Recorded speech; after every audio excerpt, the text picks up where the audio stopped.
everyone, this is Chandni Dinani welcoming you to Magnet Brains, and in today's video we are going to see what are the different ways to say happy. अब जब भी हम बहुत खुश होते हैं या किसी को बड़ा खुश देखते हैं तो और हमें बताना हो कि भाई सामने वाला बड़ा खुश था या हम बड़े खुश हैं, we only have one word right and that is happy. But there are various ways, बहुत सारे ऐसे वर्ड्स हैं जो आप यूज़ कर सकते हो instead of just using this particular word. तो ऐसे ही कुछ वर्ड्स आज हम डिस्कस करेंगे and we will also see their usage कि भाई किस तरीके से कहाँ इसको यूज़ किया जा सकता है. Done, all right. तो सबसे पहला जो वर्ड है दैट इज़ चीयरफुल. चीयरफुल मतलब बड़ा ही हंसमुख, बड़ा प्रसन्न कोई पर्सन होता है तब हम उसको चीयरफुल कहते हैं. सो नोटिसेबली हैप्पी एंड ऑप्टिमिस्टिक, यानी सिर्फ ऐसा नहीं बोलोगे कि बहुत खुश है पर्सन, मतलब इतना खुश है सामने वाला कि you kind of can feel those positive vibes. इतना ऑप्टिमिस्टिक, ऑप्टिमिस्टिक मतलब बहुत पॉजिटिव. ठीक है, तो ऐसा कोई पर्सन जो बहुत खुश है, बहुत ऑप्टिमिस्टिक फीलिंग आ रही है, बहुत पॉजिटिव वाइब्स आ रही हैं, that person would be called as cheerful. Use कैसे कर सकते हैं इसको? She was always cheerful in adversity. Adversity मतलब जब बहुत बुरा टाइम होता है, लाइक कुछ भी इशू चल रहा है, डिफ़िकल्ट टफ टाइम्स कोई फेस कर रहा है, दैट इज़ एडवर्सिटी. तो अगर हम बोल रहे हैं कि कोई पर्सन बहुत हमेशा खुश रहता है, इवन इफ कितनी भी प्रॉब्लम्स आ जाएं, तो हम क्या बोल सकते हैं? The person is cheerful. So instead of saying she was always happy, आप बोल सकते हो she was always cheerful. Done, all right. Next word is glad. अब ग्लैड वर्ड हम बहुत ज़्यादा सुनते हैं जब हमें ऐसा बोलना होता है I am very glad to hear the news, very glad to see you, very glad to meet you. तो ग्लैड वर्ड क्या बता रहा है कि आप बहुत खुश हो, राइट? तो जब हमें बताना है फॉर समवन या कोई भी कंडीशन या फिर अपने बारे में दैट यू आर हैप्पी या somebody else is happy, then why do we just use one word जब हमें पता है कि भाई ग्लैड वर्ड है हमारे पास. So yes, this is also the word that you can go for instead of just using the word happy. Meaning क्या है? फीलिंग प्लेजर और हैप्पीनेस, यानी बहुत ज़्यादा खुशी हो रही है, अगर बहुत ज़्यादा कोई प्रसन्न है, then we can go for the word glad. कैसे यूज़ करना है? I am glad about your new job. For example, अगर आपको किसी के बारे में पता चलता है that the person has started working somewhere, या उसको जो जॉब चाहिए थी फाइनली उसको वो जॉब मिल गई है, instead of just saying I'm very happy for your new job, I'm very happy to hear the news of your job, आप बोल सकते हो I am glad about your new job. So एक वो वर्ड हैप्पी जो हर कोई use कर सकता है, मतलब थोड़ा डिफरेंट साउंड करोगे ना, राइट? तो you can go for this particular word. Done, all right. Next word is joyful. अब जॉय वर्ड तो पता ही है, खुशी को बोलते हैं जॉय, राइट? तो अगर कोई जॉयफुल है यानी the person is full of happiness, the person is very happy. So feeling, expressing और causing great pleasure and happiness. तो या तो किसी को बहुत खुशी हो रही है या फिर समथिंग जिसकी वजह से किसी को बहुत ज़्यादा हैप्पीनेस फील हो रही है, there is something that is giving you a lot of pleasure, happiness, extreme that बोलते हैं ना एक्साइटमेंट. तो वो जो पॉजिटिव वाइब्स हैं, that time you can say the person is joyful. Clear? So it was a joyful reunion of all the friends. For example, अगर सारे friends एक साथ there was a get together, there was a reunion, जो बहुत आजकल चलता है and it should happen. जैसे फॉर एग्जाम्पल अगर आप स्कूल में थे, अभी आप अगर कॉलेज में हो एंड स्कूल डेज के बारे में याद करते हो, everybody misses their friends, the classrooms, the teachers, right? तो अगर if there is a get together सारे स्कूल फ्रेंड्स का, so it is gonna be reunion, again you got united. तो तब क्या बोल सकते हो? It was very happy reunion, right? But मत बोलो happy because we have one more word. तो आप बोल सकते हो it was a joyful reunion of all the friends, या फिर it was a joyful moment for everybody.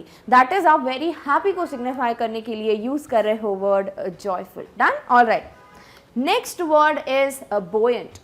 अब बॉयंट वर्ड जो है वो किसी को एक्सप्लेन करने के लिए भी किया जाता है, मतलब कोई पर्सन जो है वो बॉयंट है, या फिर किसी भी पर्सनालिटी के लिए आप बोल रहे हो the person has a buoyant nature. इसका मतलब the person is cheerful and optimistic. Cheerful का मीनिंग अभी हमने देखा and optimistic we very well know, यानी कोई भी पर्सन जो बहुत खुश है, बहुत पॉजिटिव फील कर रहा है, तब हम यूज़ कर सकते हैं वर्ड अबॉयंट. ठीक है, so this is also one word जो आप अपने आप को डिस्क्राइब कर सकते हो. अगर आप हमेशा खुश रहते हो, हंसते रहते हो, हमेशा पॉजिटिव रहते हो, then definitely you can use this word. For example, I was in a buoyant mood after winning the competition.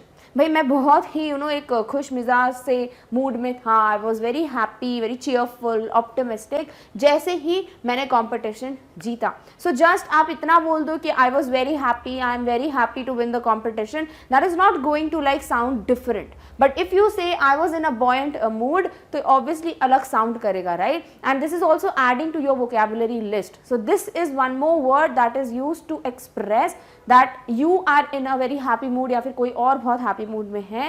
And yes, buoyant के और भी मतलब होते हैं, वो साइंस में नहीं जाएंगे, बट अभी हैप्पी के सिनोनिम की जगह you can definitely go for this one. Done? Alright, next is dilated. Now हम डिलाइटेड वर्ड भी बहुत बार सुन चुके हैं, राइट? बहुत से लोग होंगे जिनको 100% पता होगा कि हाँ, dilated is a word that is used for signifying happiness, right? तो डिलाइटेड मतलब जब कोई बहुत ज़्यादा खुश है, full of delight, then you can go for this word. So feeling or showing great pleasure. If somebody is feeling, somebody is expressing बहुत ज़्यादा happiness, pleasure, यानी कि the person is delighted. For example, she was delighted to be invited to the party. वो बहुत खुश हो गई जब उसको पार्टी में इनवाइट किया, या everybody was delighted because there was a party to be thrown in the office, then everybody was delighted to hear the news of new vacancies in the company. तो कोई भी चीज़ जिसकी वजह से कोई बहुत ज़्यादा खुश हो गया है, तब हम बोलेंगे delighted is the word. Instead of saying the person is happy, आप बोल सकते हो the person is delighted. Done? All right. Next is over the moon. अब ओवर द मून का मतलब क्या है भाई? चांद के ऊपर बैठ गए? नहीं ना, मतलब इसका मतलब कि इतने खुश हैं, मतलब बोलते ना कि एक तो होता है सातवें आसमान पे होना, उसके लिए अभी हम देखेंगे, this is not the one जिसकी मैं बात कर रही हूँ, बट सॉर्ट ऑफ वैसा ही। तो ओवर द मून मतलब इंसान बिल्कुल बहुत खुश है, एक्सट्रीमली हैप्पी एंड डिलाइटेड अभी हमने थोड़ी देर पहले देखा। सो कोई अगर बहुत ज़्यादा खुश है तो हम बोलते हैं the person is over the moon, ठीक है? तो एक और ये तरीका है that definitely majority of you do not use and you should use, ठीक है? तो थोड़ा अलग साउंड करोगे, again number one. Number two, it is going to put a very good impression on the person जो सुनेगा ये, कि वाह, उसको पता है कि हैप्पी को इस तरीके से भी बोला जाता है। So over the moon means extremely happy. Use कैसे करना है? Sohail was over the moon when he one the lottery. For example, Sohail जो है वो लॉटरी जीत गया भाई 1 करोड़ की, वाह! तो 1 करोड़ की लॉटरी जीत गया वो, तो उसका खुशी का ठिकाना ही नहीं था, इतना खुश था वो। So he was over the moon, ठीक है? तो अगर आप बोलते हो ही वॉज एक्सट्रीमली हैप्पी या he was happy, that is not going to do the justice. आप क्या बोल सकते हो? He was over the moon. Done? All right. Next one is contented. अब कंटेंटेड का मतलब होता है सेटिस्फाइड, ठीक है? मतलब खुश रहना, जो कुछ भी है उसमें बिल्कुल खुश रहना कि हाँ भाई जो भी है we are grateful for it. तो कंटेंटेड का मतलब क्या हुआ? अगर आप सेटिस्फाइड हो तो यू आर हैप्पी। तो अगर कोई इसीलिए खुश है क्योंकि वो हमेशा संतुष्ट रहते हैं उनके पास जो कुछ भी है उससे, then you can go for this word.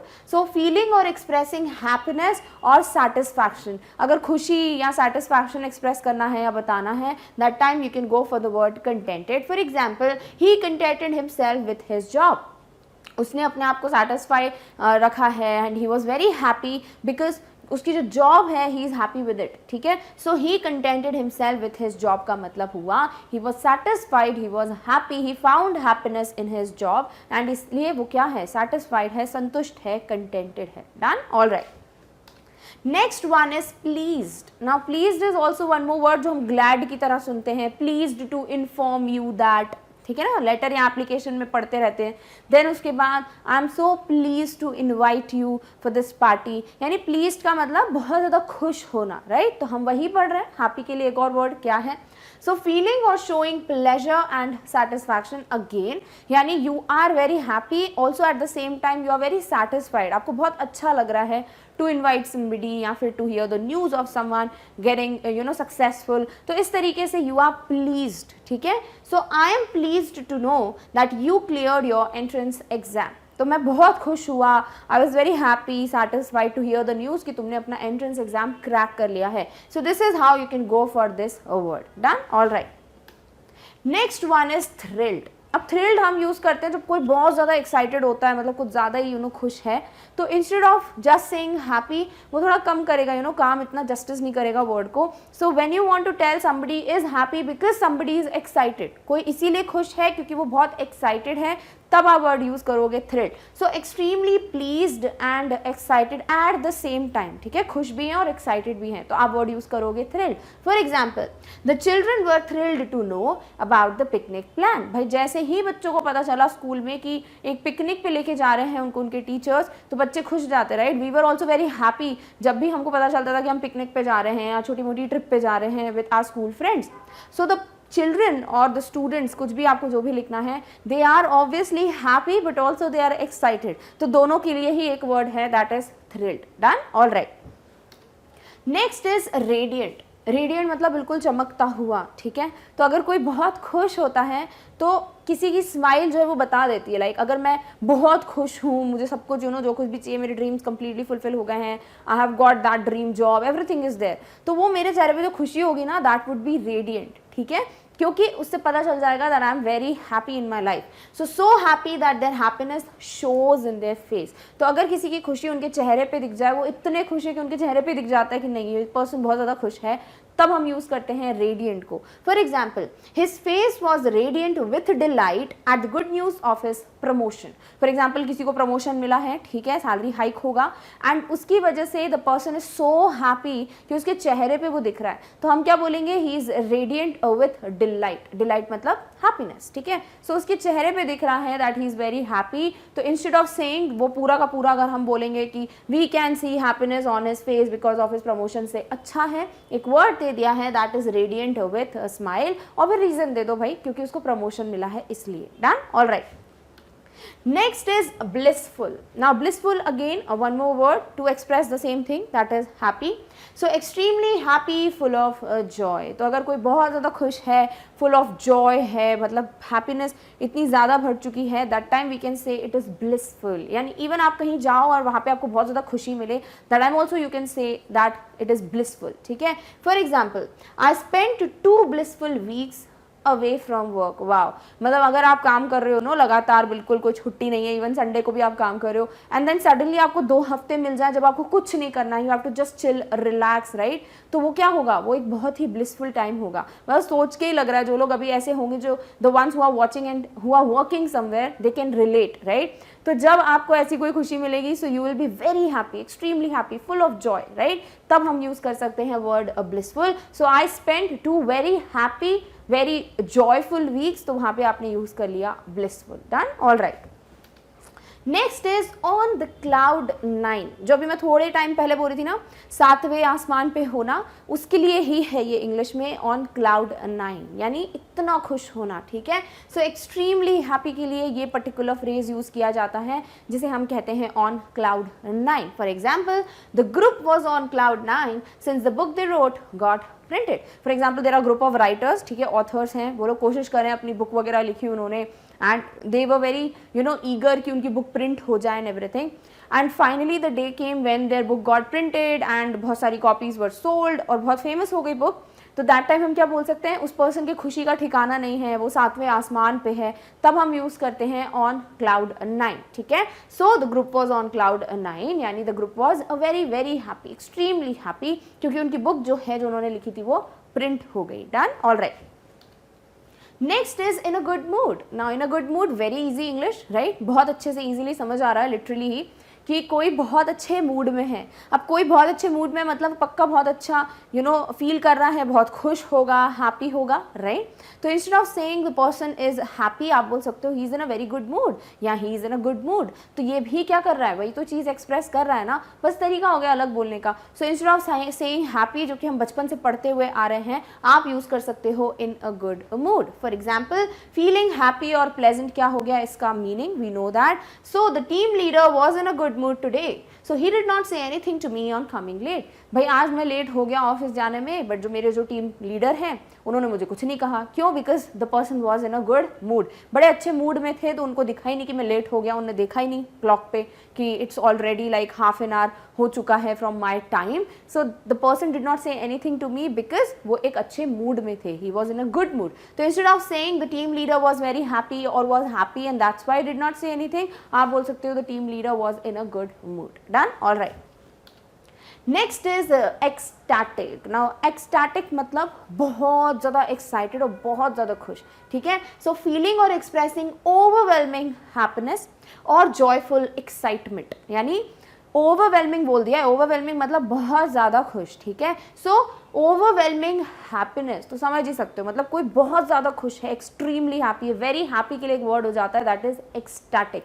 For example, he was ecstatic at the news of his loan approval. For example, कोई अपने लोन अप्रूवल के लिए वेट कर रहा है, इट्स बीन लाइक 8 months या ईयर जब से वो लोन अप्रूवल के लिए वेट कर रहे हैं, एंड फाइनली लोन अप्रूव हो गया। सो you can imagine the person would B very happy, तो हम बोल सकते हैं he was ecstatic. Done? All right.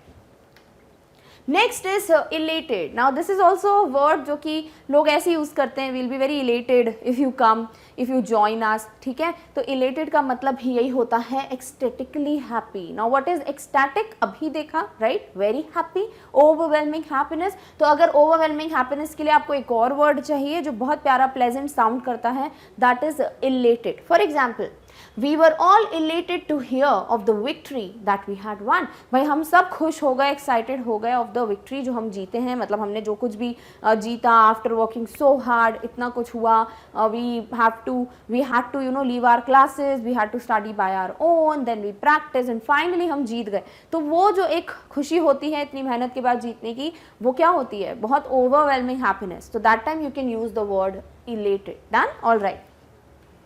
Next is walking on air. अब ऑब्वियसली हवा पे चलना इज नॉट लॉजिकल, बट इसका मतलब लॉजिक से नहीं है, इसका मतलब है फीलिंग वेरी हैप्पी, यानी इतने खुश जैसे यू नो हवा में बिल्कुल हैं, कोई ठिकाना नहीं है, इस तरीके से इसको यूज़ किया जाता है। यानी somebody if is very happy then we can say the person is walking on air.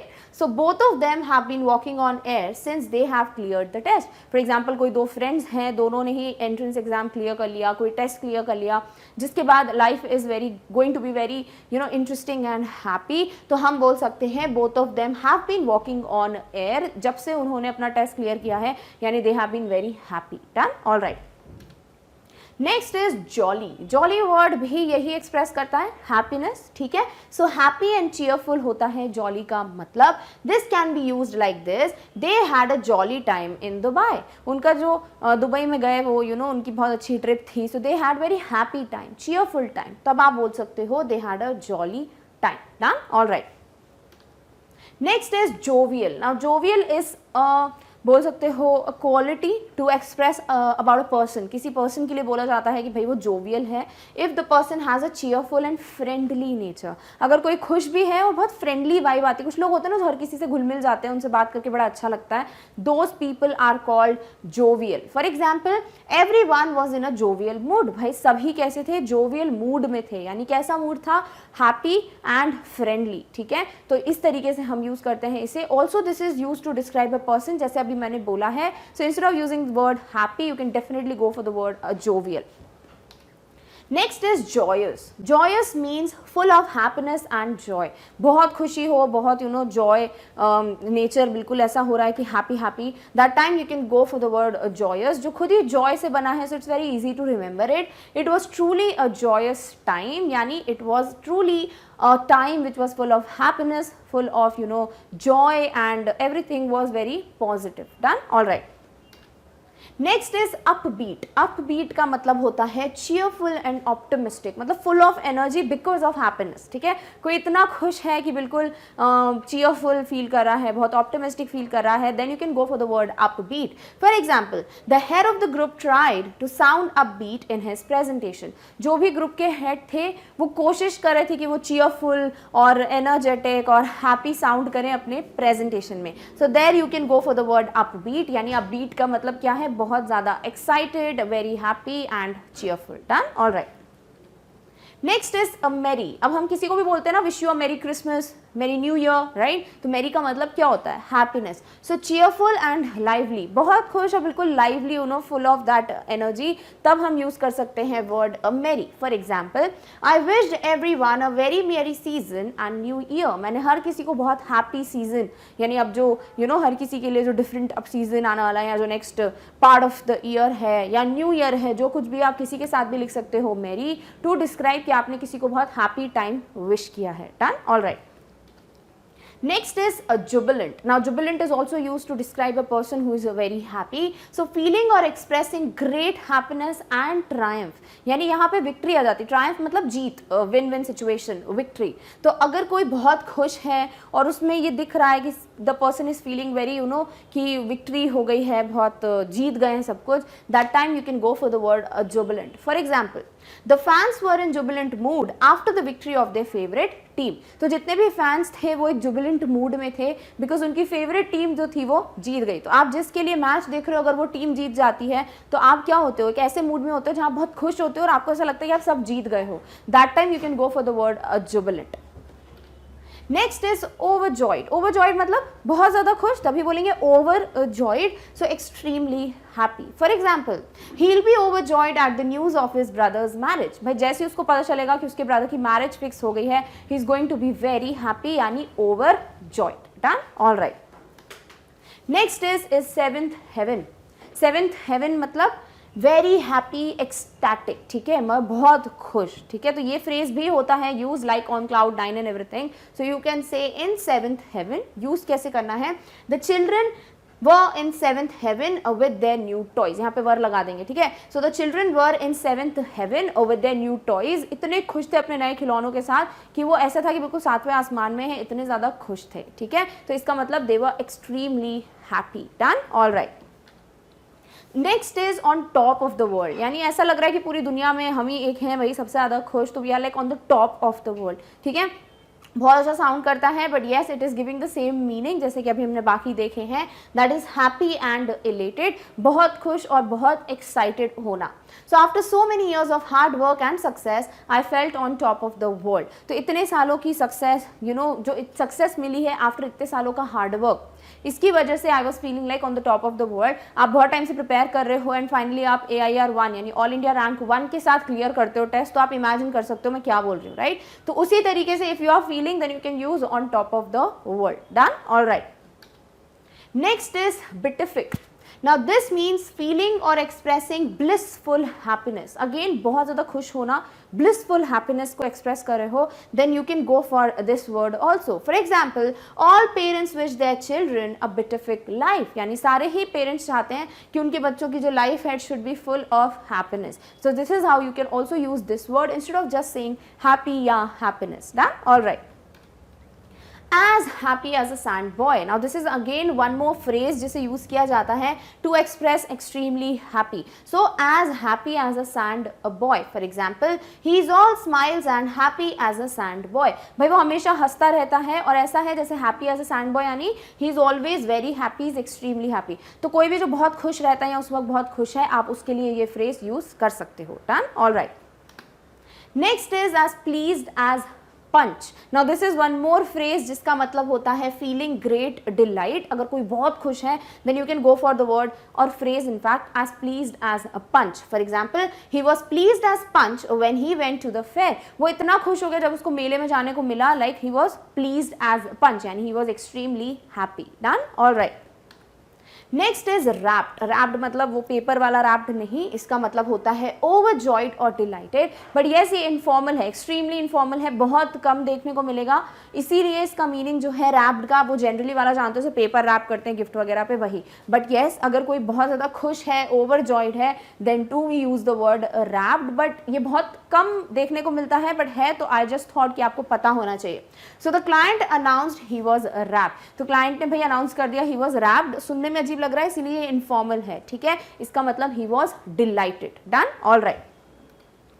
Then is exultant. exultant means triumphantly happy, यानी अगेन वो विक्ट्री वाली फीलिंग, अगर कोई जीत गए हो और उसकी वजह से अगर कोई बहुत ज़्यादा खुश है, सक्सेसफुल होगा उसकी वजह से खुश हो, then you can use the word exultant. For example, it was an exultant cheer. अब सब यू नो चीयर अप कर रहे थे सबको, तो कैसा चीयर था? It was very happy, like सब लोग जीत गए हो, टीम जीत गई है इस तरीके से. So it was an exultant cheer, यानी extremely happy, triumphantly happy cheer. Done, all right. Next is flying high, हवा में उड़ रहे हैं. ठीक है, तो हवा में उड़ना मतलब क्या होता है कि बहुत ज़्यादा खुश होना. So in a state of euphoric happiness, excitement और एंथुसियाज्म. तो अगर कोई बहुत खुश है, बहुत एक्साइटेड है, हैप्पी है, एंथुसियास्टिक है, तो हम बोलते हैं भाई हवा में उड़ रहा है, नहीं इतना खुश है. So when the students got free tickets for London trip on winning the match, they were flying high. Imagine आपने कोई कॉम्पिटिशन में पार्टिसिपेट किया, आप जीत गए, आपको लंदन की ट्रिप की फ्री टिकट्स मिल रही हैं, सब कुछ. तो इमेजिन कर सकते हो कितने खुश, एक्साइटेड हो गए, एंथुसियास्टिक हो गए. तो इन सबको एक्सप्रेस करने के लिए हम बोलते हैं they were flying high. Done, all right. तो जब भी आप बिकॉज यूज करना चाहते हो in your sentence, because meaning देना चाहते हो, रीजन बताना चाहते हो, then you can also use the word as. कैसे? For example, I did not buy the bag as it was too expensive. अगर अब हमें इसे ऐसे बोलना है जैसे यू नो ये हिंदी में क्या होगा, मैंने वो बैग इसलिए नहीं खरीदा क्योंकि वो बहुत महंगा था, राइट? अब इसे हम इंग्लिश में ट्रांसलेट करेंगे तो हम यही बोलेंगे, जब तक हमें नहीं पता कि इसे एज की तरह भी यूज कर सकते हैं, हम तो यही बोलेंगे ना कि I did not buy the bag because it was expensive या it was too expensive, right? तो जहां पे आपको वर्ड बिकॉज यूज करना है टू टेल द रीजन, वहां पर आप यूज कर सकते हो वर्ड एज को भी. ठीक है, जल्दी जल्दी नहीं पढ़ना है, we need to give time ताकि दिमाग में बैठ जाए यहीं पे. तो सबसे पहली चीज समझ आ गई, बिकॉज हम यहाँ यूज करते, राइट? अब उसको रिप्लेस करके हमने क्या कर दिया, एज कर दिया. So I did not buy the bag because it was too expensive. नहीं, we can also use I did not buy the bag as it was too expensive. Done. Next is he ran away as he was petrified. Petrified क्या है? Already हम देख चुके हैं words to use instead of very. तो वहां पर very scared का हमने देखा था पेट्रीफाइड, राइट? तो वहां पे क्यों ना यूज करें, राइट, इसको सेंटेंसेस में, तभी हमारी थोड़ी प्रैक्टिस हो जाएगी. सो पेट्रीफाइड मतलब वेरी स्कैर्ड, बहुत ज्यादा डर गया हो कोई. तो कोई पूछे भाई वो भाग क्यों गया, तो वील बी लाइक वो इसलिए भाग गया क्योंकि वो बहुत ज्यादा डर गया था. तो इसको अगर हम इंग्लिश में बताएंगे तो हम यही बोलेंगे ना, he ran away because he was scared या ही वॉज पेट्रीफाइड. तो यहाँ पे वर्ड बिकॉज की जगह you have one more word that is as, तो वही लगा के आपका सेंटेंस बन जाएगा, he ran away as he was petrified. Done, all right. चलो एक और सेंटेंस देखते हैं. She was dancing as she was happy. Suppose आप कोई आपको यू नो बहुत अच्छी न्यूज़ मिली, like for example you cracked the entrance exam, ठीक है, और आपको ये न्यूज़ पता चली कि हाँ भाई रिजल्ट आया है और आप क्लियर कर चुके हो एग्जाम को, बट बिकॉज आपके पेरेंट्स घर पे नहीं थे, मार्केट गए हुए थे, हाइपोथेटिकल सिचुएशन, तो वहाँ पर आप जैसे ही घर आते हो, you saw the result, you start dancing. Okay, मतलब खुशी के मारे आप नाचने लगते हो. जब घर आते हैं आपके पेरेंट्स तो आपसे यही पूछेंगे ना, क्या हुआ, क्यों नाच रहे हो ऐसे, तो आप क्या बोलोगे, क्योंकि मैंने IIT क्लियर कर लिया, क्योंकि मैं बहुत खुश हूँ. तो इसे इंग्लिश में जब ट्रांसलेट करोगे तो आप ऐसे ही बोलोगे, आई am dancing because I am very happy, I am dancing because I cleared the entrance exam. तो यहां पर बिकॉज की जगह आप यूज कर सकते हो as. So she was dancing as she was happy, I am dancing as I am happy, I am dancing as I have cleared my exam. तो आप बिकॉज की जगह एज को डेफिनेटली यूज कर सकते हो. एंड ऑल्सो आपको पता चल गया कि कहीं पे एज लिखा है, it also gives the meaning of because of this. Done? All right. So with this we got one word that is as, जो कि हम because की जगह use कर सकते हैं. Next word देखते हैं, now that. अब जो, ठीक है, so used to give explanation of a new situation, या फिर हम बोल सकते हैं since. अब since का यूज हमने देखा है जब हम टेंसेस पढ़ रहे थे, since और for, राइट, वो अलग since की बात हो गई. since को हम इसलिए भी यूज करते हैं जब हमें because का मीनिंग देना होता है, क्योंकि बताना होता है in the sentence. So for example, चलो नाउ दैट को ऐसे समझते हैं, now that the problem had been identified, appropriate solution can be taken. तो किसी ने पूछा why an appropriate solution should be taken, आप बोलोगे an appropriate solution should be taken because we have identified the problem. Right. अगर आप because के साथ, ऑब्वियसली ऐसा तो है नहीं हम बिकॉज हटा के वहां पर नाउ दैट डाल देंगे, ऑब्वियसली कुछ एक सेंटेंस स्ट्रक्चर होता है, राइट। तो वही मीनिंग आपको यहाँ पे भी मिल रहा है। क्या बोला जा रहा है, क्योंकि अब प्रॉब्लम पता चल गई है तो एक प्रॉपर सोल्यूशन हम अब ढूंढ सकते हैं, या फिर अब हम एक प्रॉपर सोल्यूशन को अपना सकते हैं। डन। यानी यहां नाउ दैट क्या मीनिंग दे रहा है, क्योंकि का मीनिंग दे रहा है। So when you want to give explanation of a new situation कि ऐसा क्यों किया, क्योंकि हमें अब जो भी रीजन है वो, तो वहां आप यूज कर सकते हो नाउ दैट। तो नॉर्मली बोलते तो ऐसे ही बोलते now, because the problem had been identified, a proper solution can be taken. But yes, we have a word now that, तो आप बोल सकते हो now that the problem had been identified, a proper solution can be taken. Clear? Next है, she has become busy now that she's got a good job. For example कोई person है, ठीक है, हमेशा ही फ्री रहता था, कभी भी बुला लो, वो ही वॉज और शी वॉज ऑलवेज देयर कि हाँ भाई, बट कुछ टाइम से ऐसा हो रहा है कि आप जब भी उसको बुलाते हो वो यही बोलता है आई एम बिजी, या जो भी लड़की वो बोलती है आई एम वेरी बिजी, मैं नहीं आ पाऊंगी।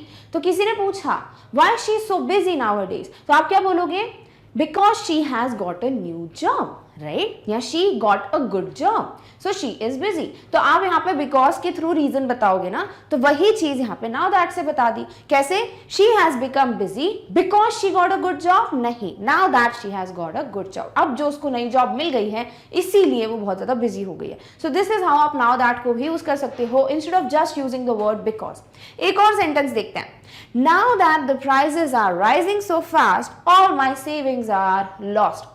किसी ने बोला क्या हुआ, इतने टेंशन में क्यों हो, तो मेरी जितनी भी बचत थी वो सब खत्म हो गए, पैसे जो भी मैंने बचत की थी, सेविंग्स की थी, सब चले गए।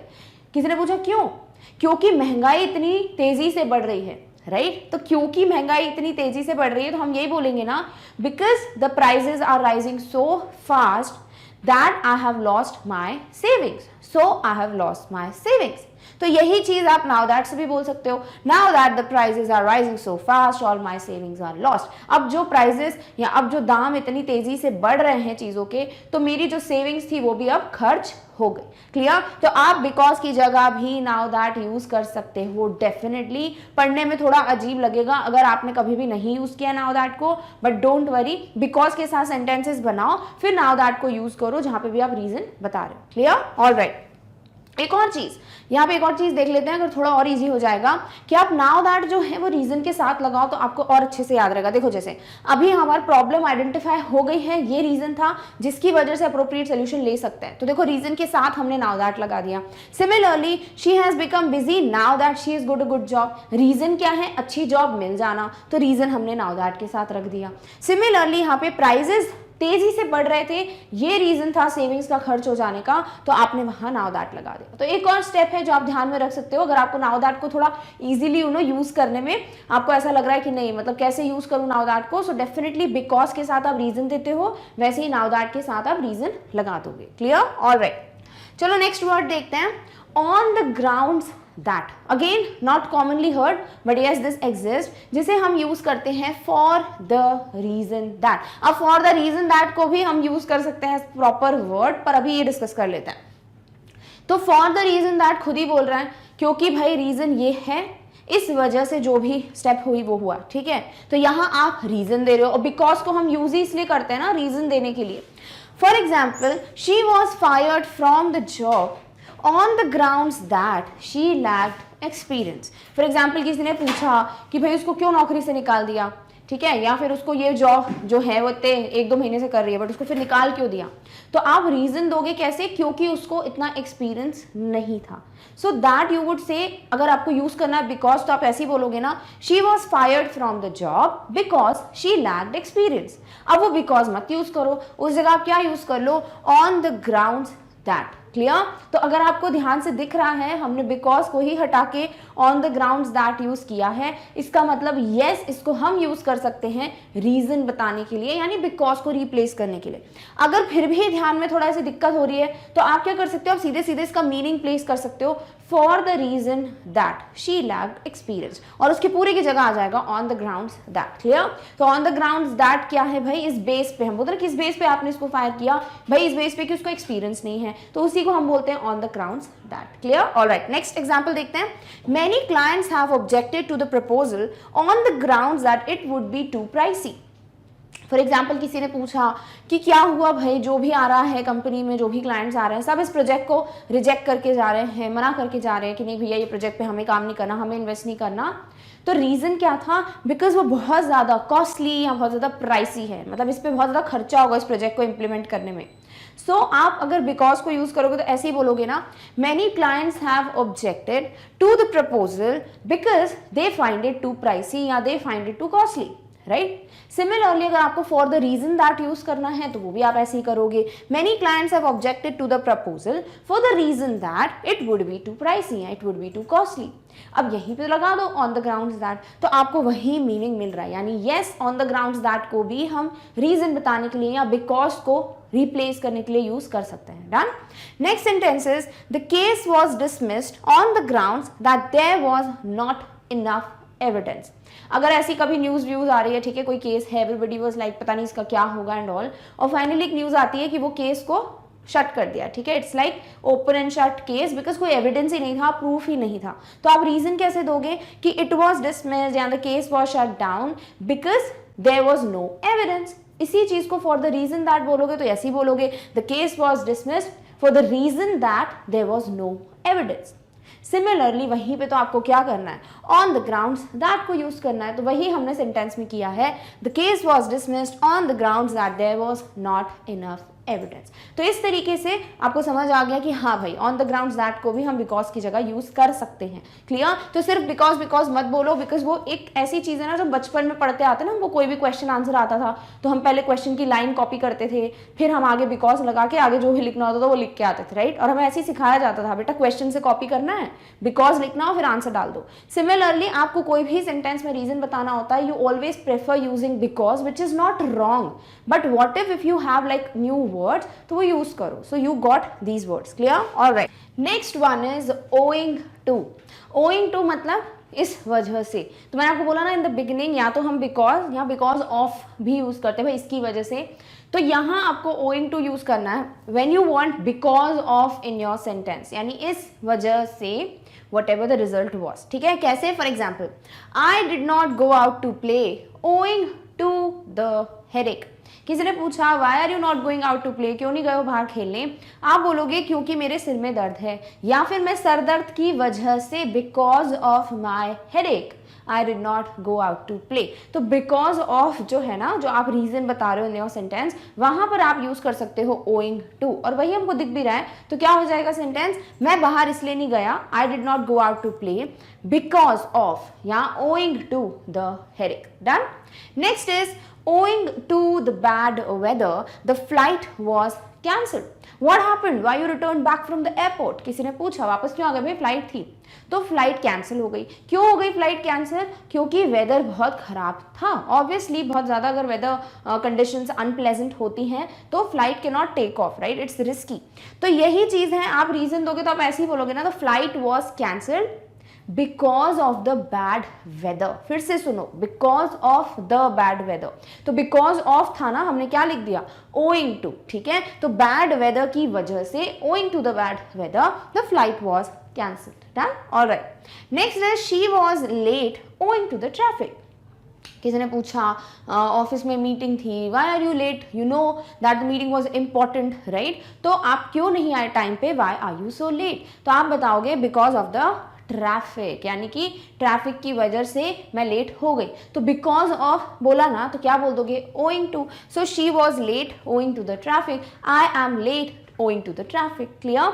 तो यहाँ पर वही है, ओइंग टू सुनते हैं तो ऐसा लगता है पता नहीं क्या बोल रहे हैं, ऐसा रीजन नहीं दे रहे हैं, बट येस ओइंग टू आप यूज करते हो बिकॉज ऑफ की जगह, यानी रीजन देने के लिए। सो 3 सेंटेंसेस आई होप बहुत इनफ है टू अंडरस्टैंड कि कैसे आपको बिकॉज ऑफ, फिर से रिपीट करियो, बिकॉज ऑफ की जगह ओइंग टू यूज करना है। Done. Alright. Next one is in the interest of. in the interest of means in order to achieve a result। Basic because नहीं, यहाँ पर जब भी आपको सेंटेंस में बिकॉज इसीलिए यूज करना है क्योंकि आप ये रीजन देना चाहते हो कि क्यों भाई मैंने ऐसा स्टेप लिया, क्योंकि मुझे एक पर्टिकुलर गोल या एक पर्टिकुलर चीज़ को अचीव करना था, ठीक है। तो in order to achieve whatever the result was, इसीलिए मैंने ये स्टेप लिया, ठीक है। तो वहां पर आप यूज करते हो इन द इंटरेस्ट ऑफ, और ये बहुत अच्छे से खुद ही आपको मीनिंग भी क्लियरली एक्सप्लेन कर रहा है। क्या? इन द इंटरेस्ट ऑफ यानी इस वजह से, क्योंकि मैं इस चीज में इंटरेस्टेड था, ठीक है। तो because I wanted to achieve some particular result, इसीलिए मैंने ये स्टेप लिया। Clear? For example, in the interest of security the company kept the information confidential. किसी ने पूछा कि भाई क्या हुआ है, पहले तो ऐसा होता नहीं था, इन्फॉर्मेशन को इतना कॉन्फिडेंशियल यानी सीक्रेट रखना क्यों स्टार्ट कर दिया है कंपनी ने? तो आप क्या रीजन दोगे? क्योंकि सिक्योरिटी अचीव करने के लिए, राइट, एक सिक्योर्ड चीजें हो, डॉक्यूमेंट सिक्योर्ड हो, इन्फॉर्मेशन लीक ना हो, तो इस वजह से क्या किया है, बहुत अच्छे से कॉन्फिडेंशियल रख दिया है सारी इन्फॉर्मेशन को, यानी बिल्कुल सीक्रेट रख दिया। तो वही चीज़ है, इन्फॉर्मेशन को कॉन्फिडेंशियल रखने का जो रीज़न है वो था सिक्योरिटी को अचीव करना, राइट। तो जब भी आपको बताना है in order to achieve something, आप यूज कर सकते हो इन द इंटरेस्ट ऑफ, और ये क्या है, एक रीजन ही तो है, तो आप बिकॉज ही तो यूज करोगे ना अगर आपको नॉर्मली करना होगा तो। So why don't you go for the word in the interest of? Clear? Next is, it was important to change the policies in the interest of discipline in the company. किसी ने पूछा क्या हुआ suddenly सारे rule सारे policies change क्यों कर दिए हैं स्टार या मैनेजमेंट ने? तो आप बोलोगे क्योंकि उनको डिसिप्लिन अचीव करना है अपनी कंपनी में, क्योंकि उनको डिसिप्लिन चाहिए।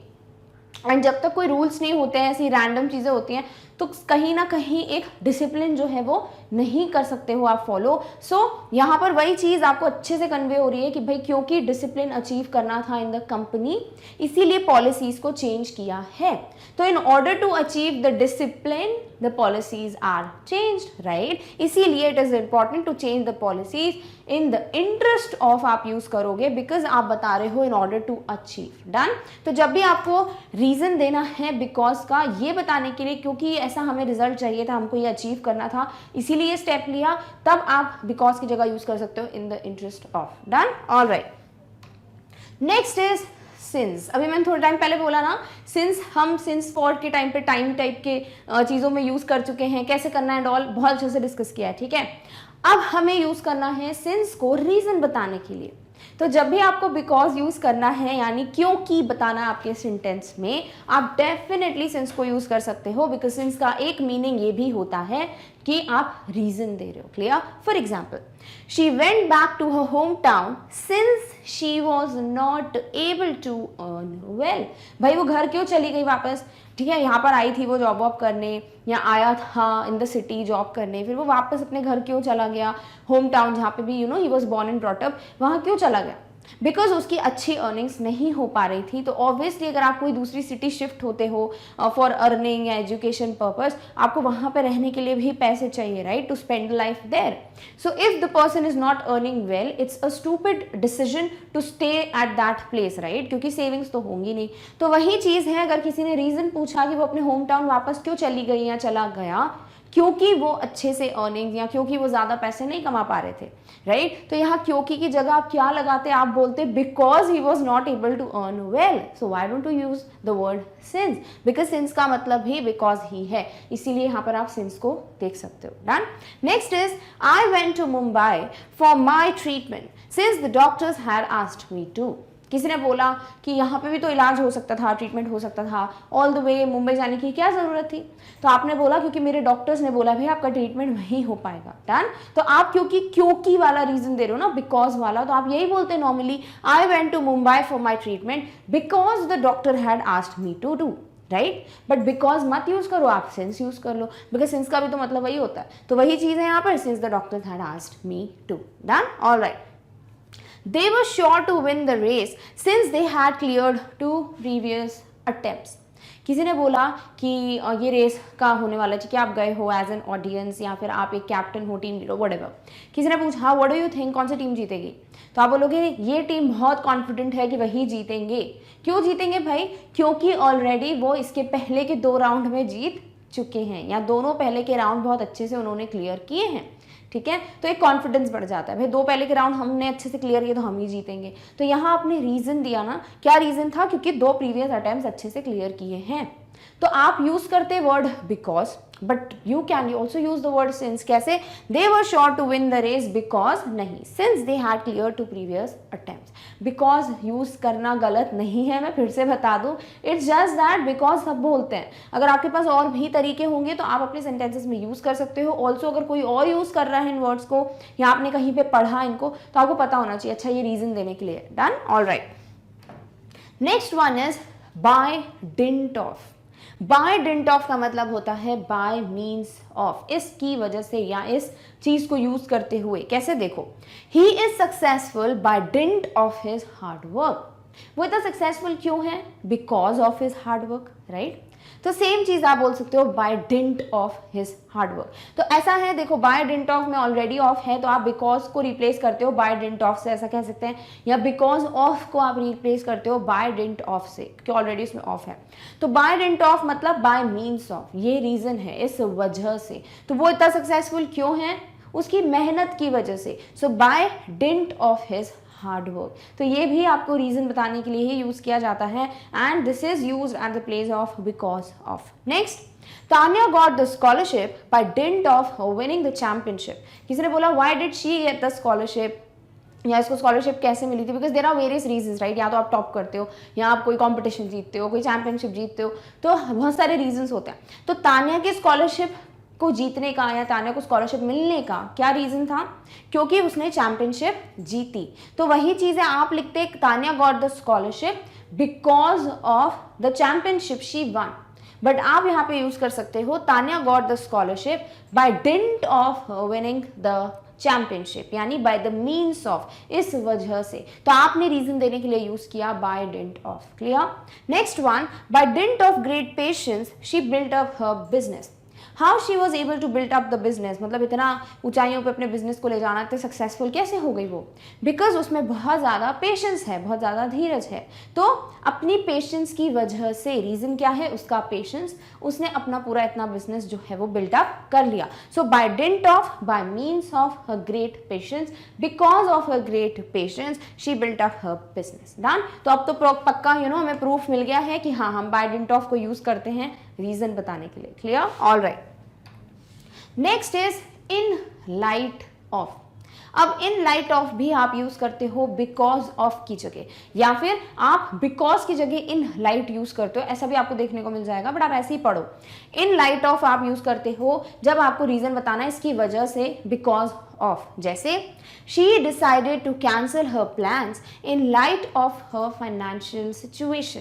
किसी ने बोला व्हाई डिड शी डिसाइड, मतलब वो इतनी ज़्यादा खुश थी कि वो वेकेशन पे जा रही है, प्लान बना लिया बाहर जाने का, but then why had she cancelled it. तो आप बताओगे वहां पर because of her financial condition, because she had no money, because there was some unfortunate thing happening in her house. तो यहाँ पर आप reason जो दे रहे हो वहाँ पे आप use कर सकते हो because of की जगह in light of her financial situation. तो वो जो है उसने अपने plans cancel करने का decide इसलिए किया क्योंकि उसकी financial situation stable नहीं थी, कुछ ऐसा हो गया, सारे पैसे खर्च हो गए, that's why. Clear? तो use तो आप because of ही करते हैं ना, clearly दिख रहा है, but हम use क्या कर सकते हैं? In light of. Next sentence देखते हैं. In light of the unpleasant weather the college decided to postpone annual day. भाई क्यों कॉलेज ने एनुअल डे पोस्टपोन कर दिया है? तो फिक्स्ड होता है, इसी डेट पे होता है, इस बार इतनी लेट क्यों? बिकॉज पता चला है कि भाई जो वेदर है it's very unpleasant, weather condition सही नहीं है कि सबको बुला सकें स्कूल में, एनुअल फंक्शन को सेलिब्रेट कर सकें. तो because of the unpleasant weather the function, the annual function whatever was cancelled. तो यहाँ पे आपने बिकॉज ऑफ की जगह क्या यूज कर लिया? इन लाइट ऑफ. तो वही चीज तो हो रहा है, आप रीजन की जगह ही तो यूज कर रहे हो इन लाइट ऑफ को. Done. All right. In light of what the clients told, the company decided to cancel the project. For example, कोई प्रोजेक्ट पे आप काम कर रहे थे बट यस आपको समझ नहीं आ रहा है कि उसके साथ you have to move ahead with it, या फिर आप उसको कैंसिल करो. तो जैसे ही आपने क्लाइंट्स को अप्रोच किया कि you can please come, let's do a meeting और you can attend the presentation, और फिर हम एक पॉइंट पे आते हैं कि आप इन्वेस्ट करो या ना करो एंड ऑल. तो जैसे ही प्रोजेक्ट डिस्कस हुआ, क्लाइंट्स ने बताया भाई ये टोटल फेलियर है, ये काम नहीं करेगा क्योंकि ये रीजंस हैं. ठीक है. तो जो भी बॉस थे उन्होंने प्रोजेक्ट को कैंसिल कर दिया. तो प्रोजेक्ट को कैंसिल करने का रीजन क्या था? क्लाइंट्स के through feedback, right? So because of what the client said बोल सकते थे, but we can also say in light of what the clients told the company decided to cancel the project. Clear? तो आप because of की जगह इसको भी use कर सकते हो। आई होप आपको एक और वर्ड मिल गया है कि हाँ भाई हम इसे भी यूज कर सकते हैं रीजन बताने के लिए। Done? All right, next is considering that. थोड़े टाइम पहले मैंने देखा, आपको बताया होगा कि कभी भी ऐसा कोई फैक्ट, कंसिडरिंग द फैक्ट भी हम बोलते हैं, राइट? सो कभी भी कोई ऐसी सिचुएशन है, कुछ ऐसा हुआ, आपसे बोला कि आपने ये डिसीजन क्यों लिया, भाई ये फैक्ट है, इसको देखते हुए या इसको मायने देते हुए, कंसिडरिंग द फैक्ट दैट। तो वहां पे भी आप कंसिडरिंग दैट को यूज कर सकते हो फॉर द रीजन दैट। इसके पहले भी हमने देखा था फॉर द रीजन दैट, तो इधर आप for the reason that use करते हो या इसकी जगह आप क्या यूज कर सकते हो, considering that, used to indicate that you are thinking about a particular fact when making a judgment or giving an opinion। अगर आपने कोई भी डिसीजन लिया, आपने कोई जजमेंट किया, आपने कोई ओपिनियन दिया, आइडिया दिया, कुछ भी, तो वो आपने जिस चीज़ को कंसिडर करते हुए दिया, जो भी फैक्ट था, फिर आपने ये जजमेंट दिया या ओपिनियन दिया, तो आपने जो भी फैक्ट कंसिडर किया वो क्या था, आपका रीज़न था ना, तो वो रीज़न बताने के लिए आप कंसिडरिंग दैट यूज़ कर सकते हो। बस आपको ये ध्यान में रखना है, कंसिडरिंग दैट के बाद वो फैक्ट आएगा जो आपने ध्यान में रखा, and then the result was whatever was in the sentence। ठीक है? For example, I feel that I managed everything very well considering that the team members were very happy। For example, एक team leader से पूछा, sir आपका क्या कहना है, आपके हिसाब से कैसा था मैच वगैरह, एंड यू आर लाइक, मुझे लगता है मैंने अपना बेस्ट दिया है, मैंने बहुत अच्छे से मैनेज किया है सब कुछ। क्यों? क्योंकि मेरी टीम बहुत खुश है। ठीक है? तो आपके पास फैक्ट क्या था कि टीम खुश है, उनके पास कोई कंप्लेन नहीं है, इसीलिए तो भाई मैंने मैनेजमेंट सही किया होगा ना टीम का, नहीं तो कैप्टन अगर सही से मैनेज नहीं कर रहे हैं तो team would not be happy. तो यहाँ पे फैक्ट क्या है कि टीम मेंबर्स हैप्पी थे, तो considering that the team members were happy, I feel that I managed everything very well. So this was the opinion, this was the judgement, whatever you can say, और उसका reason क्या था वो हमने considering that के बाद देखा। अब क्योंकि ये रीजन है भाई, हम वही बिकॉज ऑफ पे अटक जाते, बट नहीं, हमारे पास एक और है कंसिडरिंग दैट। क्लियर?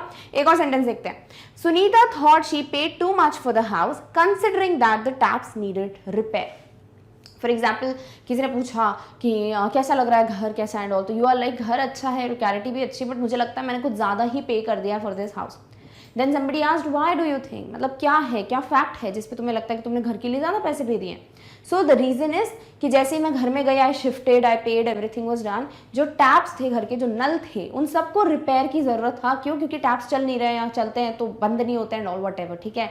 तो वही चीज़ है कि फैक्ट क्या है, टैप्स सही से काम नहीं कर रहे, तो उस फैक्ट पे बेस्ड क्या डिसीजन है, क्या ओपिनियन है कि भाई बहुत ज़्यादा पैसे पे कर दिए इस घर के लिए। तो यहाँ आपके पास रीज़न जो भी है वो एक फैक्ट है, उसी पे बेस्ड एक और ओपिनियन है। तो येस, आप यूज़ कर सकते हो considering that instead of using because the taps are not working properly, because the taps needed repair. तो इस तरीके से आप यूज़ कर सकते हो considering that. Clear? All right, next one is in that. अब इन दैट सुनने में लगता है मतलब क्या, ये रीजन थोड़ी है, बट येस, आप फॉर द रीजन दैट की जगह इन दैट यूज कर सकते हो।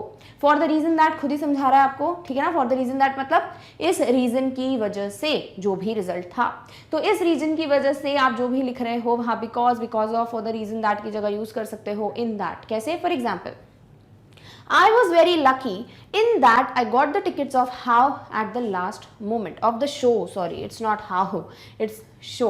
तो किसी ने बोला कि what happened? Why are you so happy? And you are like, I was very lucky. Why are you feeling like you were very lucky or something? Because I got the tickets of the show at the last moment, या फिर because I got the tickets of the last show at the last moment, जो भी सही है। तो भाई क्योंकि वो लास्ट मोमेंट था, शो की टिकट्स ऑलमोस्ट हाउसफुल रहती हैं और टिकट्स मिलने का कोई भी एक बोल सकते हो कोई भी उम्मीद नहीं थी, ठीक है, बट येस शो की टिकट्स मिल गई, वो भी लास्ट मोमेंट पे, तो मुझे लगता है मैं लकी हूँ। तो आपके लक मानने का कि आप लकी थे उस वक्त, उसका रीजन क्या था? Because I got the tickets, यानी because you got the tickets of the show at the last moment. तो वहां पर आप बिकॉज की जगह क्या यूज कर रहे हो? इन दैट, या for the reason that use करते हो, उस जगह आपने यूज कर लिया इन दैट। क्लियर? तो इन दैट भी हम यूज करते हैं रीजन बताने के लिए। थोड़ा अटपटा लगता है, अगर किसी को नहीं पता तो मीनिंग सच्ची में नहीं पता चल जाएगा, बट येस, इन दैट को भी यूज किया जाता है to tell the reason. For example, the new rules are very good in that they are easy to follow. अब यहाँ पे किसी ने पूछा कि क्या लग रहा है नए रूल्स के बारे में, तो नहीं, नए रूल्स बहुत अच्छे हैं। क्यों अच्छे हैं? क्योंकि उनको फॉलो करना बहुत ईजी है। तो आपने क्या यूज कर लिया? In that. So the new rules are very good because they are easy to follow, in that they are easy to follow. Done. Next is Sameera is fortunate in that she has true friends. Sameera is fortunate because she has true friends. Samira बहुत lucky है क्योंकि किस्मत वाली है, क्योंकि उसके पास सच्चे दोस्त हैं. तो क्योंकि की जगह आपने यूज कर लिया in that. So yes you can definitely go for the reason that या बिकॉज की जगह पर in that to tell the reason why whatever the result was that happened. Done. Alright.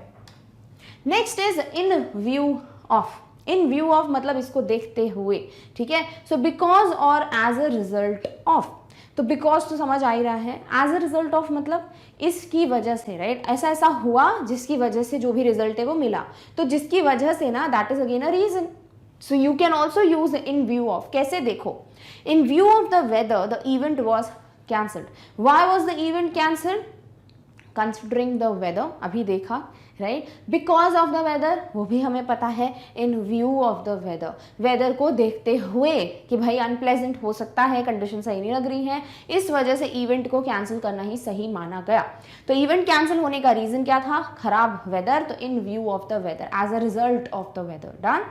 Next, in view of his behaviour the management decided to fire him. Management ने उसको क्यों नौकरी से निकाल दिया भाई. क्योंकि उसका बिहेवियर अच्छा नहीं था. क्योंकि उसका बिहेवियर अच्छा नहीं था या उसके बिहेवियर की वजह से. तो रीजन वही है ना. So in view of his behaviour. Done. Next is in view of the conditions the decision may not be easy. What do you think? Decision लेने में प्रॉब्लम होगी क्या बॉस को. I don't think it would be easy for him. क्यों. because you know considering the conditions or after seeing the conditions मुझे लगता है easy नहीं होगा for the boss to take the decision. तो यहाँ पर conditions are very harsh. तो आप यहाँ पर reason क्या दे रहे हो. conditions, right. so because of the conditions या फिर as a result of the conditions, in view of the conditions the decision may not be easy. तो इसीलिए आप reason बताने के लिए in view of को भी definitely use कर सकते हो. done. all right. Next one is by reason of. खुद ही बता रहे हैं ना, इस रीजन की वजह से. So when you want to say because of, भाई जो नॉर्मल मीनिंग हमें पता है. या फिर you want to say if one thing happens by reason of another, यानी बाय रीजन ऑफ जो है वो आपका वर्ड है और कोई भी चीज जो है वो बाय रीजन ऑफ ये चीज हो रही है. ठीक है. फॉर एग्जाम्पल एक्सीडेंट हुआ बाय रीजन ऑफ क्या लिखें, रैश ड्राइविंग लिख लेते हैं. ठीक है. सो एक्सीडेंट हुआ by reason of rash driving. It happens because of it. यानी बाय रीजन ऑफ के बाद जो कुछ भी होगा उसकी वजह से ही ये चीज हुई है. क्लियर. तो इसका मतलब यस हम बाय रीजन ऑफ को बिकॉज या बिकॉज ऑफ की जगह यूज कर सकते हैं. बिकॉज यही तो होता है, कोई चीज बिकॉज ऑफ कोई चीज हुई है तो मतलब वो उसके पहले जो भी दिया हमने वो रीजन था. राइट. तो यही उसके बाद जो दिया वो रीजन है. तो वही चीज है, आप बिकॉज ऑफ लिखो या फिर आप बाय रीजन ऑफ लिखो, एक ही मीनिंग मिलेगा. For example, he was excused by reason of his qualification. For example ऐसा हुआ कि कोई ग्रुप था, ऐसा मान लेते हैं 15 लोग आए इंटरव्यू के लिए, सीट सिर्फ 5 थी. ठीक है. 5 ही लोगों की जरूरत थी उनको. अब इनमें से जो बोल सकते हो 10 और ये 5 लोग. ठीक है. तो ये 5 लोग तो इनके पास वो पूरी क्वालिफिकेशंस थी, इंटरव्यू भी अच्छा गया इनका. बट यहाँ पर एक पर्सन था जिसका एक ऐसा पर्सन था जिसका इंटरव्यू अच्छा नहीं था बट उसकी क्वालिफिकेशन बहुत हेल्पफुल थी. ठीक है. तो ये जो फाइनल एक डिसीजन था वो ये था कि 5 लोगों को ही जॉब मिलेगी. राइट. क्योंकि उतनी वैकेंसीज थी. बट यहाँ पर एक और इंसान को उठाकर 9 लोगों को क्या कर दिया, रिजेक्ट कर दिया. बट ये जो एक था इसको ऐड करके 6 लोगों को सिलेक्ट कर लिया. क्यों सिलेक्ट किया इस एक पर्सन को, इसका तो इंटरव्यू भी अच्छा नहीं था, क्योंकि उसकी क्वालिफिकेशन अच्छी थी और वो क्वालिफिकेशन की जरूरत थी कंपनी को. ठीक है. तो ये एक पर्सन जो है ही वॉज एक्सक्यूज या he was selected for the job by reason of his qualification. Because of his qualification बोलते तो वहीं पे तो आपने बोल दिया भाई reason of. Done. Alright. Next is the manager retains enormous influence by reason of his position. जो मैनेजर है वो बहुत ज़्यादा उसकी चलती है या फिर उनका जो इन्फ्लुएंस है, वो जो भी कहते हैं वो लोग मानते हैं, सुनते हैं। क्यों? क्योंकि भाई उनकी पोजीशन है, वो ही इज अ मैनेजर। ठीक है, तो मैनेजर जो है ही रिटेन्स या फिर he has that influence because of his position. So also you can say by reason of his position. तो बाय रीजन ऑफ के बाद वो रीजन लिखो जिसकी वजह से उसके पहले का जो कुछ भी हुआ है, भाई आइडिया, ओपिनियन है, रिजल्ट है, वो हुआ है। सो बिकॉज ऑफ यूज करो या बाय रीजन ऑफ यूज करो, एक ही बात है। Done, all right. Next is by virtue of. Again this means because of या एज अ रिजल्ट ऑफ। ठीक है, तो आपको बताना है कि भाई कुछ भी हुआ इस वजह से हुआ, इस कारण से हुआ, तो आप because of, as a result of कुछ भी यूज कर सकते हो। But also you can use by virtue of. कैसे? Rahul got the job by virtue of his knowledge. Rahul को जॉब क्यों मिली भाई, सीमा को नहीं मिली? क्योंकि सीमा के पास क्वालिफिकेशन थी, राहुल के पास भी वही क्वालिफिकेशन थी, बट सीमा के पास नॉलेज नहीं था। She only had the degrees, she had no knowledge about her field. But Rahul के पास क्वालिफिकेशन तो था ही, बट उसको नॉलेज भी था कि हाँ भाई हर एक चीज जो उसने पढ़ी है उसको पता है इसका यूज कहाँ करना है। ठीक है, तो वही चीज है, राहुल को जॉब क्यों मिली? Because of his knowledge, as a result of his knowledge. Yes, we can also say by virtue of his knowledge. तो by virtue of भी क्या कर रहा है? Reason बता रहा है। Done? All right. Next one, he lost the game by virtue of his lack of willpower. Why did he lose the game? He was such a good player. He plays so well. जब भी घर वर में match होता है कितना बढ़िया खेलता है। Yes, क्योंकि वो डर गया, उसके पास विल पावर नहीं थी। He was like कि नहीं, मैं नहीं कर पाऊंगा, what if मैं जीत नहीं पाया, मैं हार गया, whatever। तो यहाँ पर because of his lack of willpower is strength, वो जो है हार गया या वो नहीं खेल पाया। So he lost the game by virtue of lack of मिल पार। क्लियर? तो आप बाय वर्च्यू ऑफ बोलो, आप रीजन बोलो या एज अ रिजल्ट ऑफ बोलो, बिकॉज बोलो, एक ही चीज है। Next, he was praised bye virtue of his work. Why was he praised? उसको इतनी शाबाशी क्यों दी?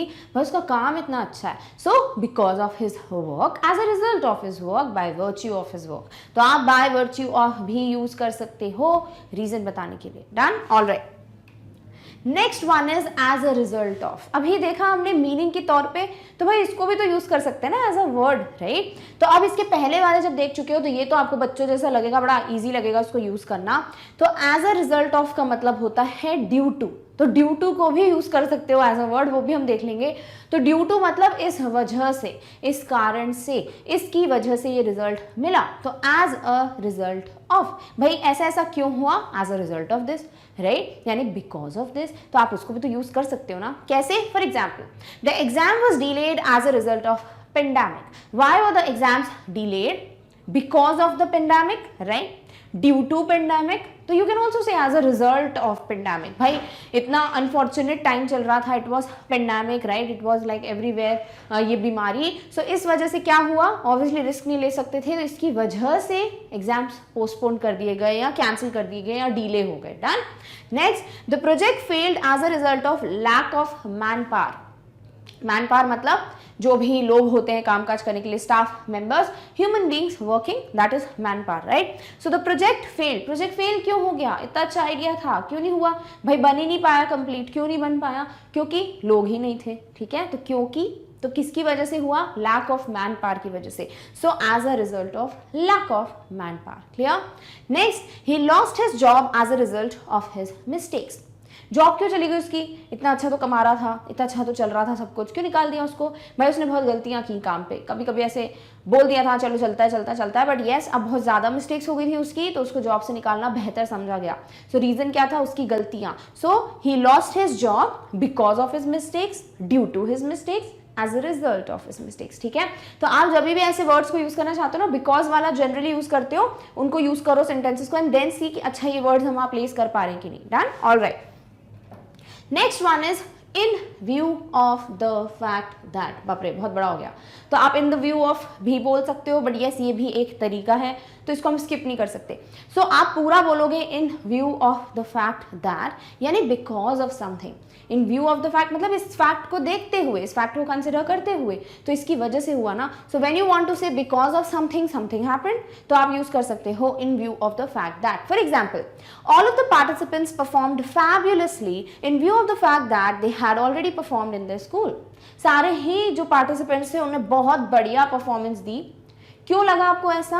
क्योंकि इट वॉज बिकॉज ऑफ कि उन्होंने ऑलरेडी अपने स्कूल में परफॉर्मेंस दे दिया था एक बार, तो एक बार वो परफॉर्म कर दिया तो उनको आदत हो गई है, राइट? तो क्योंकि उन्होंने अपने स्कूल में ये परफॉर्मेंस ऑलरेडी दे दिया था, इस वजह से वो वापस से अच्छे से परफॉर्म कर पाए थे। दे परफॉर्म्ड फैब्युलसली, ठीक है। Next, in view of the fact that he had a good voice, he became a singer. Why did he become a singer? Why is he a famous singer? Because he had a good voice, right? So because of his a good voice, जो हमने बोला ना, because of something, या फिर in view of the fact that he had a good voice, इस वजह से वो एक अच्छा सिंगर बन गया। Next, in the view of the fact that the prices are increasing, Ramesh is doing 2 jobs. Why Ramesh is doing 2 jobs? Why is he working so hard? क्योंकि prices बढ़ते जा रहे हैं चीज़ों की, बहुत महंगाई बढ़ रही है, इन्फ्लेशन आ गया है, इस वजह से क्या हो रहा है भाई, 2 जॉब्स कर रहा है रमेश। सो वजह क्या है? प्राइजेस का बढ़ना। सो this is what in view, और या फिर in the view of the fact. Clear? तो आप बिकॉज ऑफ समथिंग बोलना चाह रहे हो तो आप ये पर्टिकुलर वर्ड्स जो है इतने सारे उनको यूज कर सकते हो। Done? Alright. Next is due to. अभी हमने कुछ ऐसे वर्ड्स देखे थे जिसमें ड्यू टू को एज अ मीनिंग देखा था, राइट? तो ड्यू टू का मतलब क्या होता है? इसकी वजह से, यानी बिकॉज ऑफ समथिंग।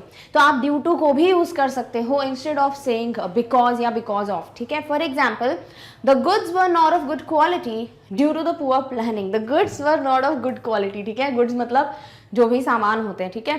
तो जो भी चीज़ें थी, जो भी सामान था, everything was not of a good quality.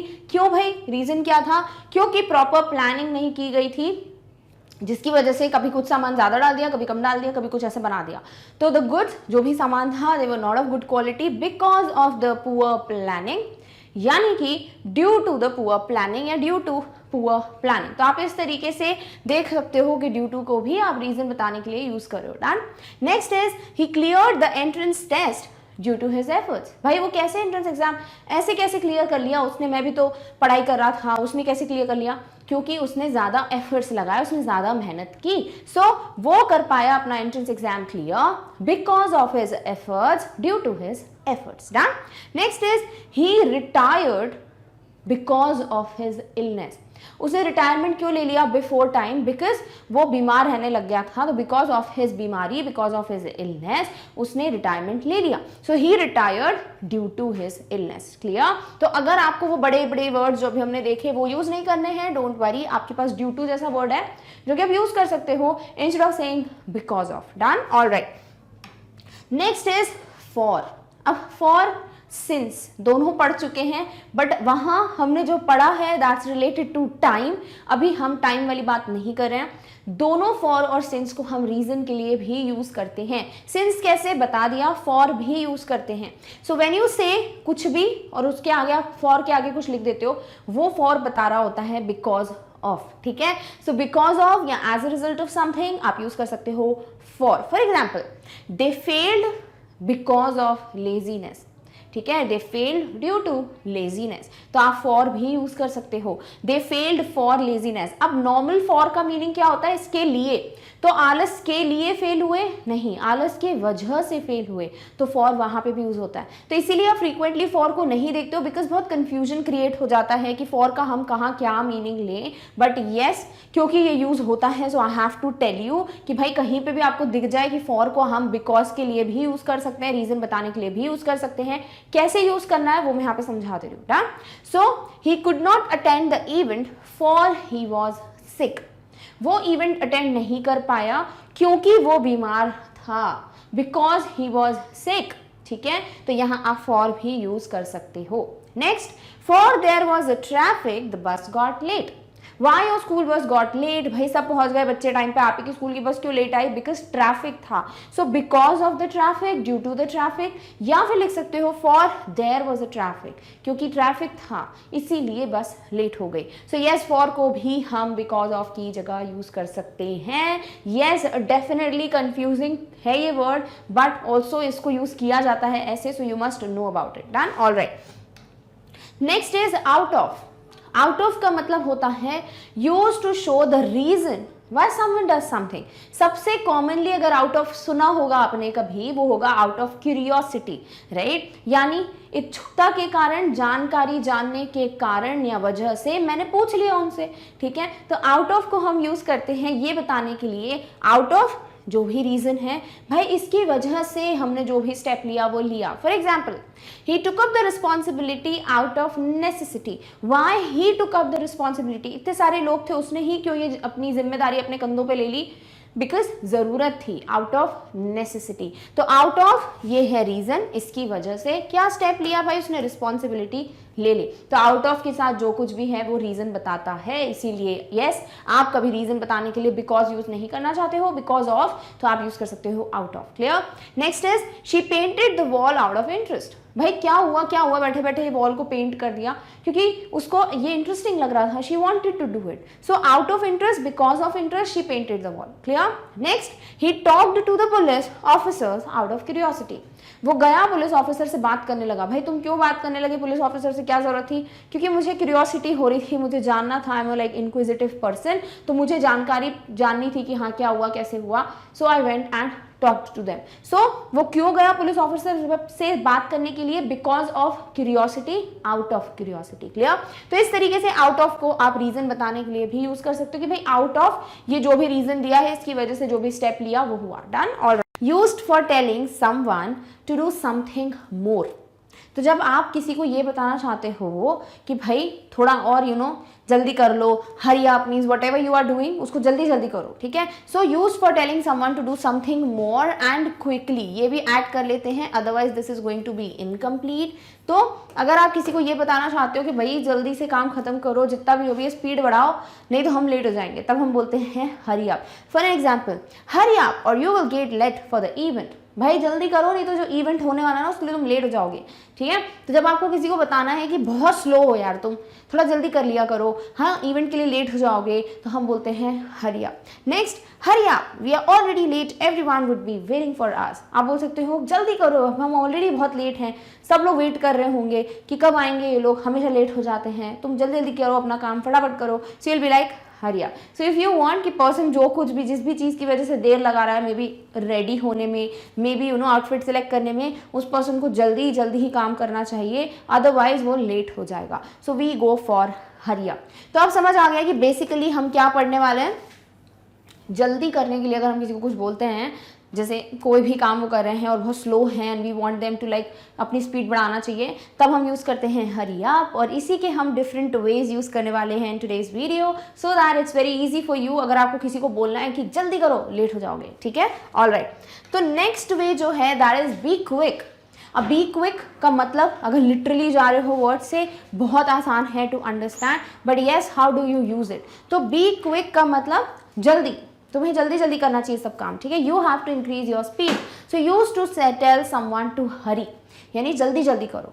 For an example, if you want to attend the event on time then you have to be quick. किसी ने बोला कि भाई इस बार तो मेरे को लेट नहीं होना है, मतलब मेरे को इस बार इवेंट स्टार्टिंग से ही देखना है, मुझे एक अच्छी सीट चाहिए, आई रियली वांट कि मैं टाइम पे पहुंच जाऊं। तो आप बोल सकते हो भाई अगर तुमको इवेंट को टाइम पे अटेंड करना है, if you really want to attend the event on time then you have to be quick. Then तुम्हें बहुत जल्दी जल्दी सारे काम करने पड़ेंगे बिकॉज तुम बहुत स्लोली काम कर रहे हो। तो क्या हुआ, अब बी क्विक बोल रहे हो हरी अप बोलने के लिए। Next, you have to be quick if you want to complete the project on time। suppose project पे काम कर रहा है कोई पर्सन और आपको वो बोल रहा है कि भाई मेरे को जल्दी काम करना है, बहुत टाइम लग रहा है and all. So you will be like, देखो अगर तुम्हें प्रोजेक्ट को समय पे खत्म करना है तो you have to be quick, because तुम बहुत धीरे धीरे काम कर रहे हो, तुम 1 घंटे में 1 पेज कंप्लीट करते हो, तो ऐसे तो प्रोजेक्ट कभी टाइम पे कंप्लीट नहीं होगा। But if you want to complete it on time then आपको क्या बोलना है भाई, you have to be quick. So hurry up, you need to complete your project on time, या फिर you have to be quick to complete your project on time. Done? Alright, next is come on. अब come on का मतलब बहुत सारे तरीके होते हैं कम ऑन को यूज़ करने के, ठीक है? बट हरी अप के लिए भी हम यूज़ करते हैं कम ऑन। कैसे? जब सेंटेंसेस देखेंगे ना बड़े आसानी से क्लियर हो जाएगा। So this means said to encourage someone to encourage them to hurry up. तो हम ये क्या करते हैं ना, we say this to encourage someone या फिर to encourage them to hurry up। अगर हमें किसी को बोलना है कि come on you can do it, मतलब तुम्हें जल्दी जल्दी करना है, ठीक है? तो आप जब किसी को मोटिवेट कर रहे हो, encourage कर रहे हो कि तुम ये काम जल्दी कर सकते हो, तब हम बोलते हैं कम ऑन, जैसे come on we are going to be late at this rate, मतलब कम ऑन का मतलब यहाँ पे क्या हो रहा है कि भाई जल्दी करो, नहीं तो अगर तुम इसी स्पीड के साथ इसी रेट पे काम करते रहोगे तो हम लेट हो जाएंगे. So you will be like come on we are going to be late at this rate. Then come on I don't want to get late this time, तो कम ऑन का मतलब जल्दी करो, ठीक है. सो यूल बी लाइक जल्दी करो, अपना काम खत्म करो, इस बार मुझे लेट नहीं होना, तुम्हारी वजह से हमेशा मैं लेट हो जाती हूँ. And then people kind of laugh on me, आ गए भाई लेट कमर्स, तो नहीं ऐसा नहीं चलेगा इस बार. So you have to hurry up, तो आप क्या बोल सकते हो, come on I don't want to get late this time.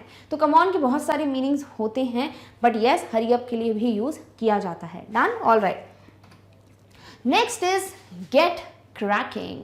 Now this is बहुत ही अलग हटके तरीका, और इसको भी हम यूज़ करते हैं हरी अप बोलने के लिए. सो टू स्टार्ट डूइंग समथिंग और गोइंग समवेयर इमीडिएटली, अगर उसी वक्त चाहते हो कि भाई चलो जल्दी काम खत्म करो, चलो काम स्टार्ट करो, ठीक है, जल्दी हमें यहाँ से निकलना है, तब हम यूज़ कर सकते हैं get cracking. For an example, I will have to get cracking if I want to get there on right time. अगर मुझे सही समय पे वहाँ पहुँचना है तो भाई मुझे यहाँ से जल्दी निकलना पड़ेगा, यानी कि I have to get cracking. अब देखो जल्दी का बहुत सारी चीज़ों में आप यूज़ कर सकते हो ना. इधर you can tell the person कि भाई hurry up to complete the work, या फिर अभी निकलना पड़ेगा जल्दी तभी हम राइट टाइम पे पहुँचेंगे. तो बहुत सारी डिफरेंट कंडीशंस है way you can go for this. Now if you want to say get cracking, इसका मतलब आप ना उस जगह को जल्दी से उस जगह से जाना चाहते हो ताकि आप राइट टाइम पे पहुंच पाओ अपने डेस्टिनेशन पे. So you will be like I will have to get cracking, यानी I will have to leave this place immediately right now, मतलब आई हैव टू हरी, ये इसका मतलब है, ठीक है. Next, John you would better get cracking if you want to be successful. तो भाई तुम्हें बहुत जल्दी सब स्टार्ट करना पड़ेगा अगर तुम्हें सक्सेसफुल होना है, तो you can't wait for the right moment, जो कभी भी नहीं आता. So you have to get cracking, मतलब तुम्हें अब जल्दी से जल्दी स्टार्ट करना पड़ेगा अपना काम, या अपना जो भी मेहनत कर रहे हो तुम, जो भी प्रैक्टिस करना है, अगर तुम्हें सक्सेसफुल होना है तो. Done, all right. Next is shake a leg.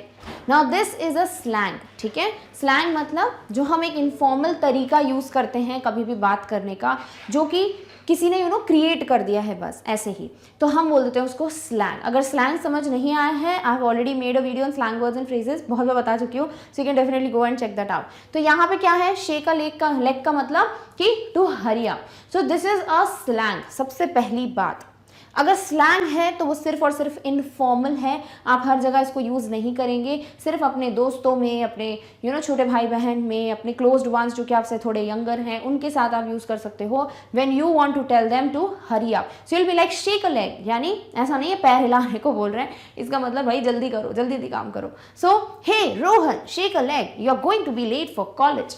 Suppose Rohan is your younger कोई भाई बहन या यंगर दोस्त, एंड वो कॉलेज के लिए लेट हो रहा है और आपको बोलना है उसको कि भाई जल्दी करो नहीं तो तुम कॉलेज के लिए लेट हो जाओगे. So will be like hey Rohan shake a leg, मतलब हरी अप, ठीक है, otherwise will be late for the college. Next, shake a leg the train will leave in 1 our.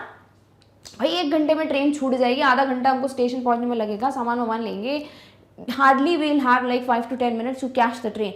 So train is going to leave in 1 घंटा, तो हमको क्या करने का है भाई, हमको बहुत जल्दी निकलना है घर से, because otherwise we'll miss the train. So you'll be like shake a leg, यानी हरी अप. डन. तो ये एक स्लैंग है, बड़ा फन एक वे है, एक अच्छा तरीका है, बट ये स्लैंग है तो प्लीज इसको फॉर्मल में यूज नहीं करना है, सिर्फ और सिर्फ इनफॉर्मल कॉन्वर्जेशंस में ही यूज करना है. Done, all right. Next is move it. अब मूव इट क्या है बाबा, डांस करने को नहीं बोला है. मूव इट का मतलब होता है use to tell someone to hurry. Now if you want to tell somebody कि भाई जल्दी करो, हरी अप, और वो भी एक इनफॉर्मल वे में, ठीक है, ये भी क्या है, एक इनफॉर्मल तरीका है, तो आप बोल सकते हो move it. For an example, come on Arunita move it we are getting late. Suppose आप अरुणिता इज द वन जो आपकी फ्रेंड है, and because of her you are getting late for the event, तो आप कैसे बोल सकते हो, कम ऑन अरुणिता, और फिर आप बोल रहे हो मूव इट. मूव इट का मतलब ये नहीं कि आप फर्नीचर मूव वगैरह करने के लिए बोल रहे हो, नहीं, यू आर टेलिंग हर कि आपको जल्दी करना पड़ेगा यह काम, या फिर जल्दी रेडी हो, जल्दी से सामान कलेक्ट करो या अपना पैक करो, बिकॉज हम लोग लेट हो रहे हैं. Next, move it Rahul we are going to be late for the dinner. Suppose आप लोग बाहर कहीं जा रहे हो फॉर द डिनर, एंड आपका जो भाई है, ठीक है, वो बहुत ज़्यादा देर लगा रहा है, एंड द भाई इज राहुल. अब उसको बहुत ज़्यादा टाइम लग रहा है, and you want to tell him कि ऑलरेडी हम बहुत लेट हो चुके हैं, हमें जल्दी टाइम पे पहुंचना है, तो जल्दी करो, हरी अप. तो हरी अप के लिए क्या बोल सकते हो, move it. Done, all right. Next is get a move on. Now this is again informal, ठीक है, जहां पे भी मैं बोलूँ इनफॉर्मल ध्यान रखना है, बिकॉज फॉर्मल में यूज मत कर देना. तो आपको क्या करना है, आपको इनफॉर्मल कॉन्वर्जेशन में अगर हरी अप बोलना है अलग तरीके से, आप क्या बोल सकते हो, गेट अ मूव ऑन, यानी जल्दी करो। For an example, come on you all get a move on. Suppose आप लोग का ग्रुप है, ठीक है, एवरीबडी इज टेकिंग टाइम, आप लोग को घर टाइम से पहुंचना है, सब लोग बड़ा टाइम लगा रहे हैं, बड़ी देर हो रही है, and you want to tell everybody कि भाई तुम लोग सब बहुत टाइम ले रहे हो, बहुत ज़्यादा धीरे धीरे अपना काम कर रहे हो, you have to hurry up. So you will be like come on you all get a move on, यानी hurry up. Next, I need to get a move on if I have to catch the train, I have to hurry up, ठीक है। तो अगर आप अपने लिए भी बोल रहे हो, you can be like I need to get a move on, यानी I need to hurry up, मुझे अब जल्दी जल्दी काम करना पड़ेगा अगर मुझे ट्रेन जो है वो टाइम से कैच करनी है, if I don't want to miss the train. Done, alright. Next is chop chop. Now this is very funny, बहुत ही अलग तरीका है, ठीक है, बट ये डेफिनेटली यूज होता है, जिसका मतलब होता है बी क्विक। अब ये इसीलिए अजीब साउंड कर रहा है बिकॉज ये स्लैंग है,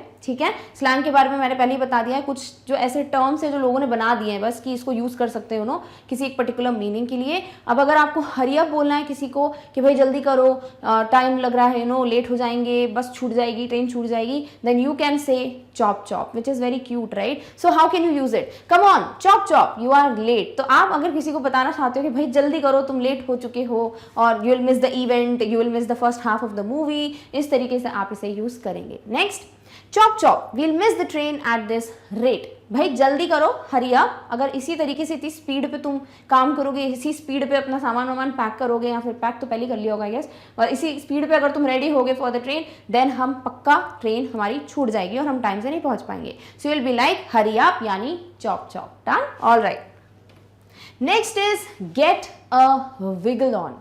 Now get a wiggle on is also used to say hurry up, which is again a slang, ठीक है। तो slang है मतलब सिर्फ informal में use करोगे, do not go for it, do not opt it when you want a formal conversation। तो आप जब किसी formal conversation में हो, किसी भी ऐसे respectful इस बातचीत में हो, then you will not say get a wiggle on, but yes अगर आप अपने closed ones के साथ हो, friends हैं, siblings हैं, और आप अगर वहाँ पे उनको बोलना चाहते हो भाई जल्दी करो, hurry up, then you can say get a wiggle on। For an example, get a wiggle on or you'll miss the beginning of the movie। भाई जल्दी करो, अदरवाइज मूवी का जो फर्स्ट हाफ है, जो बिगिनिंग है, शुरुआत है, वही छूट जाएगी, एंड देन ऑब्वियसली कोई मतलब नहीं है। So you will be like get a wiggle on, यानी hurry up. Next, we would better get a wiggle on if you want to be on time for a meeting. Suppose you stay with your friend, ठीक है, और आप दोनों एक ही office में काम करते हैं, आपकी बड़ी इंपॉर्टेंट मीटिंग है, and you want to tell other friend, या खुद को भी बोलना चाहते हो कि भैया अपन को जल्दी जल्दी काम करना पड़ेगा बिकॉज हम मीटिंग के लिए नहीं तो लेट हो जाएंगे। So if you say we would better get a wiggle on, इसका मतलब we would better hurry up, ठीक है। तो हरी अप के लिए क्या यूज कर लोगे आप, गेट अ विगल ऑन, इसका मतलब होता है जल्दी जल्दी काम करना, to hurry up. Done, alright. Next is make haste. अब हेस्ट का मतलब ही होता है जल्दबाजी, ठीक है। अब अगर आप बोल रहे हो मेक हेस्ट, मतलब स्पीड बढ़ाओ अपनी, जल्दी जल्दी काम करो, बहुत लेट हो रहा है। So to use hurry up in your sentence, तो आप बोल सकते हो make haste, which means if someone is told to make haste, they are told to do something quickly and not waste time. तो अगर कोई बहुत स्लो है, मतलब वो क्या कर रहा है, समय की बर्बादी, वेस्ट कर रहा है टाइम को। So if you want to tell the person कि भाई जो कुछ भी तुम कर रहे हो स्पीड बढ़ाओ, जल्दी करो, टाइम मत वेस्ट करो, तो आप क्या बोल सकते हैं, मेक हेस्ट। सो सेंटेंस में कैसे यूज करना है, you will have to make haste if you are going to catch that bus. See, अगर तुम्हें वो वाली बस कैच करनी है जो अभी 1.5 घंटे बाद निकल जाएगी, then you will have to make haste. अगर otherwise if you are going to catch the bus जो कि रात में निकलेगी, then it's okay, you have time. But if you want to catch that particular bus, ठीक है, that का मतलब क्या है, उस पर भी video I have made, if you want you can check that out. तो क्या बात है यहाँ पर कि अगर आप एक पर्टिकुलर चीज की बात करो कि भाई इसको तुम्हें इस टाइम पे जल्दी से जल्दी कैच करना है इस बस को, then you have to hurry up, तुम्हें टाइम वेस्ट नहीं करना चाहिए। So will be like make haste. Next, make haste Akshay, I need that presentation on time। For example, your friend and you are working in the same office, या फिर आपके team leader and you all are discussing, ठीक है। अब कोई presentation आपको दिया है और आप बड़े टाइम से बस बोल रहे हो हो जाएगा हो जाएगा हो जाएगा, बहुत टाइम वेस्ट कर लिया आपने। The person is like see, I need it on time, I don't know, मैंने जो टाइम दिया है, जो डेडलाइन दिया है, तब मुझे प्रेजेंटेशन चाहिए, so you need to hurry up, ठीक है। So make haste, clear, all right. Next is there is no time to lose. अब कोई टाइम बचा नहीं है to waste, no time to lose, इसका मतलब क्या है, समय नहीं है तो जल्दी जल्दी करो, ठीक है। So when you want to tell the person that you have to hurry up, because you don't have much time left, तब आप इसको यूज कर सकते हो. For example, the birthday girl will be here any time soon, so there is no time to lose. For example, आप लोग किसी को सरप्राइज पार्टी दे रहे हो, आपके कोई फ्रेंड है, ठीक है, अब डेकोरेशन वगैरह सब कर लिया, everything you are done with, अब आपके पास कुछ प्लानिंग है, ठीक है, लाइट बंद कर दोगे या something like that.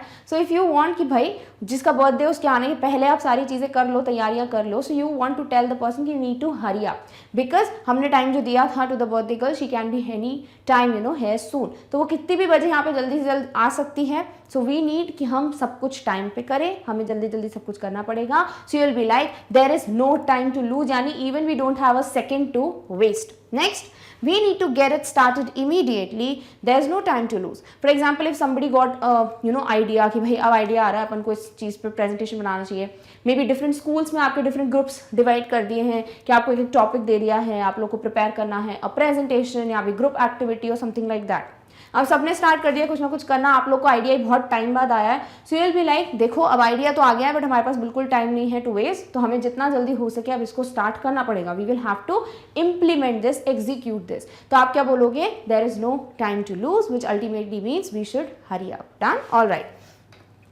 Next is pick up the pace. अब ये जो पेस वर्ड है ना, ये स्पीड से रिलेटेड होता है, ठीक है. So if you are saying pick up the speed, इसका मतलब क्या होता है कि और ज्यादा स्पीड तेज करना, right. So when you say pick up the pace, इसका मतलब टू गो फास्टर, यानी we need to hurry up. Ultimately hurry up ही मीनिंग हो गया किसका, pick up the pace. How to use it? If you want to finish on time, you will have to pick up the pace. See, if you want to finish your project on time, if you want to finish your presentation on time, तो फिर तुमको क्या करना पड़ेगा भाई, अपनी speed बढ़ानी पड़ेगी, बिकॉज तुम बहुत स्लो काम करते हो. So will be like you have to pick up the pace. Next, pick up the pace guys, we are late. Suppose सब लोग तैयारी कर रहे हैं, you are going on a vacation और ट्रिप और समथिंग लाइक दैट, अब आपकी फ्लाइट है, भाई टाइम पे नहीं पहुंचे तो गए, फिर तो फ्लाइट तो चली गई, right. So if you want to tell सबको कि भाई टाइम नहीं है हमारे पास, जल्दी करो, हम लोग लेट हो चुके हैं, so you will be like pick up the pace guys, यानी pick up the speed, hurry up guys, otherwise we will get late. Done, all right.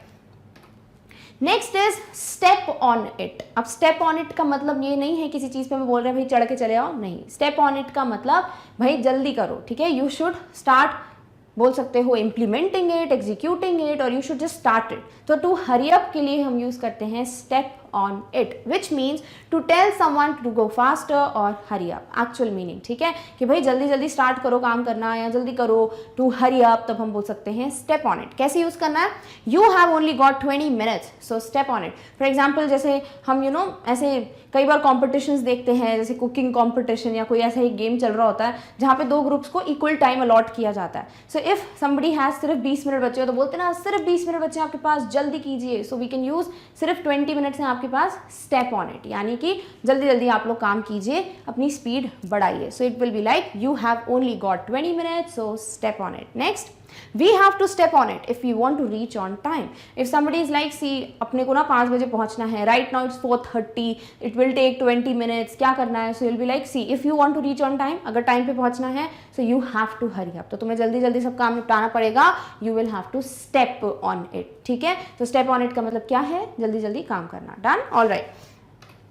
Next way is jump to it. अभी तो सिर्फ step करने के लिए बोला था, step मतलब एक कदम बढ़ाने के लिए बोला था, अब क्या बोल रहे हैं, जंप टू इट. तो समझ सकते हो कि मीनिंग क्या है, रिलेटेबल है, और वही मतलब है that you have to hurry up. So jump to it का मतलब use to tell someone to do something quickly. अब कभी कभी ना जंप का वर्ड आप ये भी देख सकते हो, like somebody is like don't jump to a conclusion, ठीक है, यानी जल्दी से जल्दी किसी भी कंक्लूजन पे, किसी भी एक निष्कर्ष पे आने की जरूरत नहीं है, right. So jump to a conclusion का मतलब क्या है, जल्दीबाजी में कोई डिसीजन ना लेना. सो जल्दीबाजी के लिए ही तो जंप यूज किया गया है. So it will be like jump to it. So when you want to tell a person कि भाई जल्दी जल्दी करो, काम बहुत लेट हो रहे हैं, हमारे पास समय नहीं है, then you can go for this. कैसे यूज करना है, mom told you to clean your room, so jump to it. For example, if you have a sibling या friend कोई भी, और आपकी मम्मा ने उसको बोला था कि आज मुझे रूम क्लीन चाहिए, नहीं हुआ ना तो देख लेना. तो अगर आप अपने भाई बहन को बोलना चाहते हो भाई मम्मी ने बोला आज के आज कमरा साफ हो जाना चाहिए, और जो कमरे की हालत है बहुत टाइम लगने वाला है,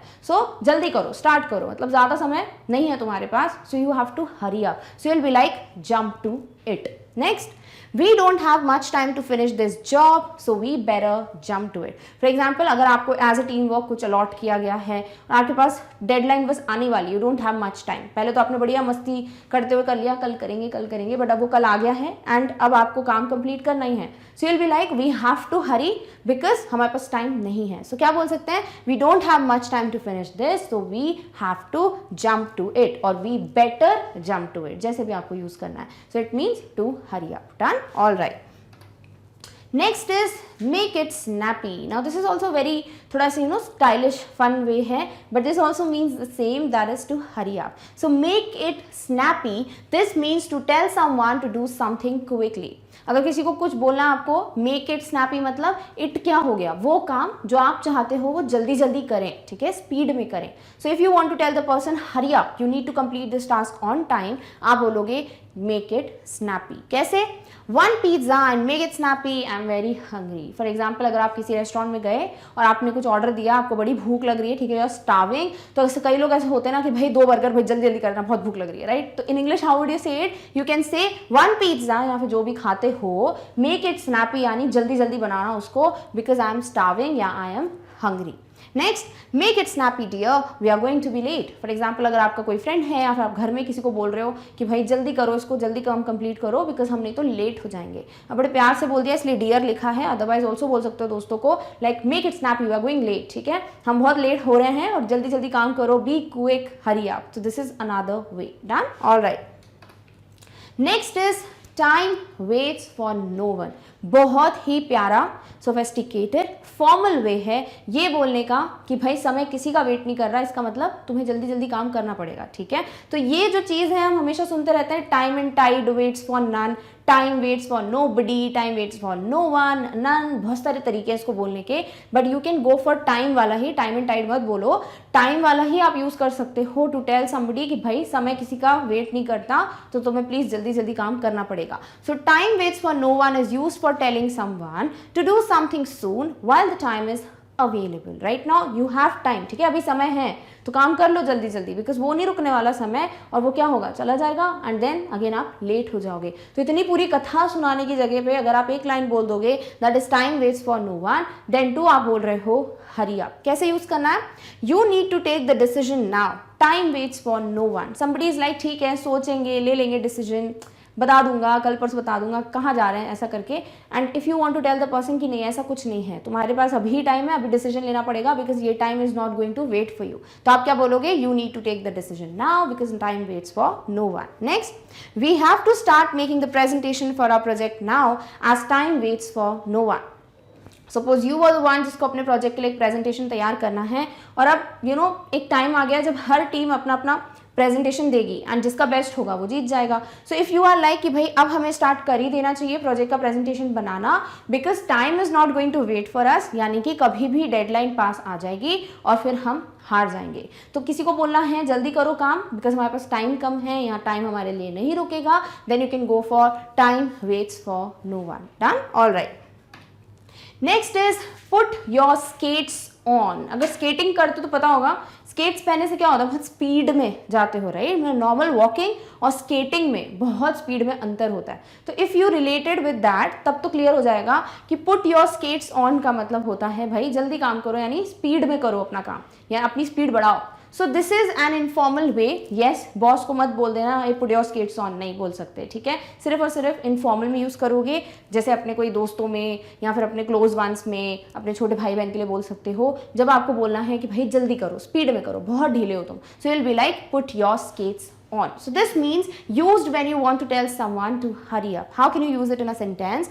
Put your skates on or we'll be late. जल्दी जल्दी करो, स्केट्स पहन लो, इसका मतलब ये नहीं स्केट पहन के जाने का है, इसका मतलब स्केट्स पहनो मीन स्पीड बढ़ाओ अपनी, नहीं तो हम लेट हो जाएंगे। Next, Rohan put your skates on और you will be late for the party. देखो जल्दी जल्दी करो, गेट रेडी फास्ट, अदरवाइज तुम पार्टी के लिए लेट हो जाओगे। So it will be like put your skates on, यानी अपनी स्पीड बढ़ाओ। Done, all right. Next is snap it up. अब भी थोड़ी देर पहले हमने मेक इट स्नैपी पढ़ा था, राइट। उसी का दूसरा तरीका है, जब आपको बोलना है कि भाई ये काम जल्दी करो, it will be snap it up. So hurry up is the ultimate meaning. How to use it, Garima come on snap it up, you are going to make us late. तो आप अगर किसी को बोल रहे हो कि भाई जल्दी करो, जल्दी जल्दी काम करो, नहीं तो हम लेट हो जाएंगे, so you will be like Garima जल्दी करो, snap it up, hurry up, नहीं तो हम लेट हो जाएंगे और वो भी तुम्हारी वजह से, so you are going to make us late. Next, snap it up otherwise you will miss the bus. भाई जल्दी जल्दी करो, हरी अप, अदरवाइज जो बस जाने वाली है तुम उसको मिस कर दोगे, and then you will get bus like after 2 to 3 days suppose, ठीक है। तो आप क्या बोल सकते हो, स्नैप इट अप या मेक इट स्नैपी, डिपेंड्स आपको जो भी अच्छा लग रहा है दोनों में से, otherwise we will get late, otherwise you will get late, etcetera. Done, alright.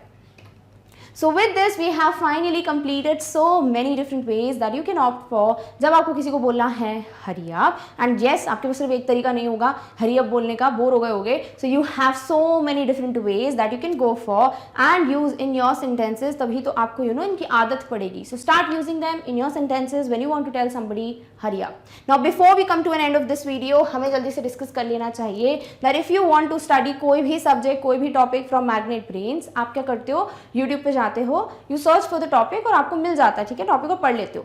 But कई बार ऐसा होता है ना आपको प्लेलिस्ट नहीं मिल रही है या फिर कोई टॉपिक नहीं मिल रहा है, तो उसका भी बहुत अच्छा सोल्यूशन है आपके पास, दैट इज आप विजिट करो मैग्नेट ब्रेन्स की वेबसाइट, बिकॉज यहाँ पे आपको हर एक वीडियो, हर एक सब्जेक्ट बहुत अच्छे से एक ऑर्डर में अरेंज्ड मिलेगा, तो आपको कोई ज़्यादा मेहनत नहीं करनी है, आप to just click and you will find the video. So करना क्या है, सबसे पहले जाना है गूगल पे, you have to type magnetbrains.com जो कि है मैग्नेट ब्रेन्स की वेबसाइट। जैसे ही आप वेबसाइट को ओपन करोगे आपके सामने ये पेज जो है वो खुल जाएगा।